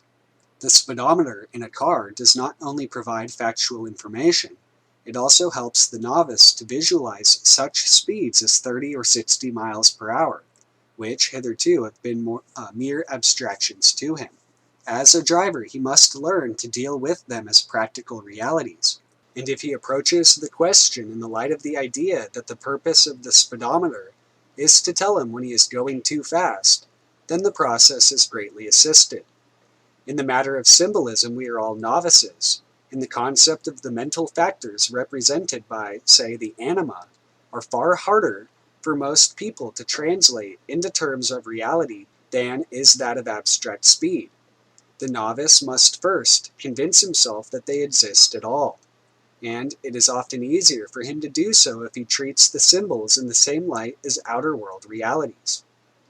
These symbols, as we have seen, really do behave in a characteristic, significant, and apparently autonomous manner, just as the pointer of the speedometer does. And what we have to discover is what their behavior means. In doing so, it is helpful to ask ourselves what they want. It is, therefore, perfectly legitimate to ask what the anima wants when she appears as the blonde, provided only that we bear in mind the fact that the wanting does not, strictly speaking, reside in her, since she possesses no independent mind, any more than the telephone bell does. Her desires are the desires of an aspect of the collective unconscious part of the human mind, in which all individual minds participate. Her purpose, then, is obviously, in the first place, to draw attention to herself, since she makes use of the recognition element in the mating pattern for which man is permanently on the alert, whether he wills it or not. This implies that she, the anima, not objective woman, is in danger of being neglected or overlooked. When she presented herself as the Queen of Heaven, she was in no such case. What she then required was evidently respect and reverence. But today, she is prepared to forego everything else, provided only that attention is paid to her.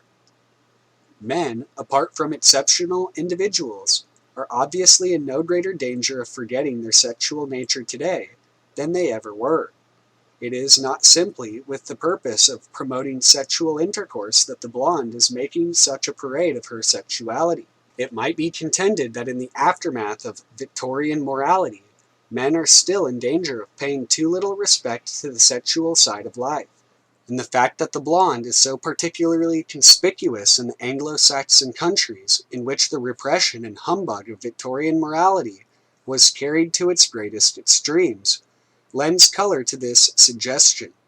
In most parts of the continent, a far more broad-minded and realistic attitude towards sexual questions obtained throughout the 19th century, and in these places the cult of the blonde is less developed. That, however, is only the superficial aspect of the matter. The significance of the blonde goes far deeper. Carrying the matter to a higher or perhaps deeper plane, we may seek the answer in that inexplicable tendency of the blondes, which we have noticed in no orchids, to develop sentimental and other psychological traits, which run counter to the simple wish fulfillment of sexual intercourse. She is not prepared to remain in the crude and ignoble role of the blonde in the black pajamas. She aspires, evidently, to become something more than a mere appeaser of male concupiscence. Here, on the superficial plane, we may find a statement of the personal problem of those men whose interest in women is solely erotic, those who habitually short-circuit the intermediate approaching and courting elements in the mating pattern, in order to proceed directly from recognition to coition. This, as we have seen, is probably contrary to the true instinctual pattern, although that cannot be taken as scientifically proved. However that may be, it unquestionably does violence to those elements of the image of womanhood which have been added to the instinctual nucleus in the course of human mental development. These, as I have suggested, form part of the collective unconscious, and are unconsciously and involuntarily absorbed by everybody from his mental environment.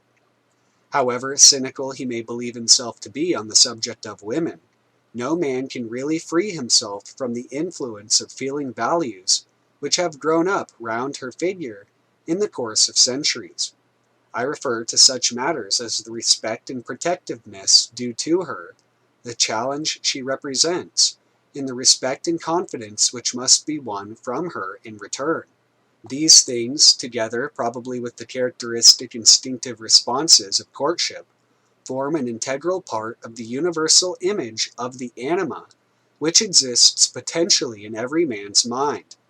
If his relationship to women is to be satisfactory, he must bring them to consciousness and do justice to them.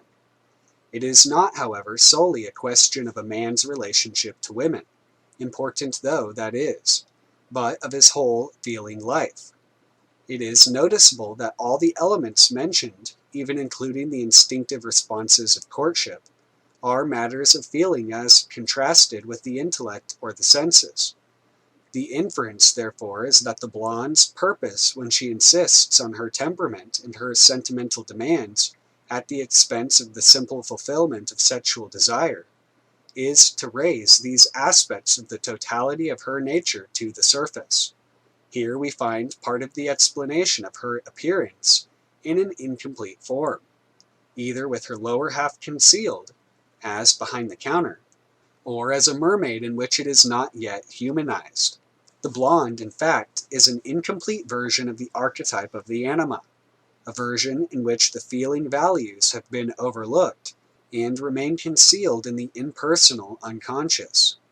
Once again, however, this matter is not confined to sexual behavior, nor even to a man's general relations with women, for the feeling life extends to far wider spheres. The trouble is not simply that his feeling relations with women are inferior and inadequate, but that his whole feeling life is. That is, the general cause of which the defective sexual pattern is merely a consequence or special case. This question of the repression of one or the other of the mental functions is a wide one with which we cannot deal at this juncture. Those who are acquainted with Jung's theory of the mental functions and the psychological types will appreciate the point, which will become considered in detail in the next volume of this series. It must suffice for the moment to say that thinking and feeling are opposites, and where the one is cultivated to excess, the other is habitually repressed. Men tend, although there are plenty of exceptions, to prefer thinking to feeling, and women, although also not without exception, the reverse. To man, therefore, woman, as his opposite and counterpart, tends to symbolize the feeling life in general, since her image also stands for the unconscious mind, and the greater part of his feeling life is often inaccessible in the unconscious. The symbolism has a double application. In the unconscious, the feelings degenerate and become inferior and often dangerous, which explains Slim's sadistic tendencies. In order that this condition may be cured, it is necessary that the domination of the one-sided, repressive conscious attitude be broken, and the feeling life as a whole accepted in consciousness, where it can be brought into contact with civilized values and refined by the higher part of the mind. What this means in terms of life will not be clear to those who are not acquainted with Jung's system, but it is unfortunately impossible to elucidate the matter at this point.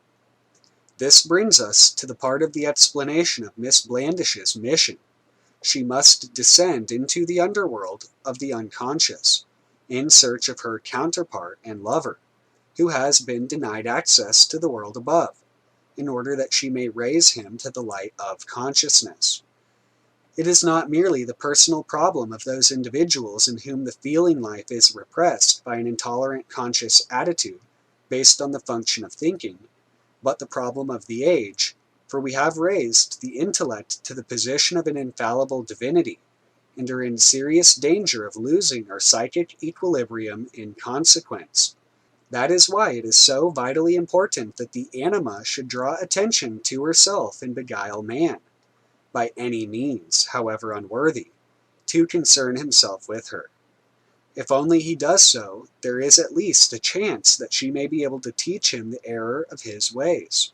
As we have already noted, she is wise after her manner, although at the moment she is studiously concealing the fact in order to avoid arousing the mistrust of men.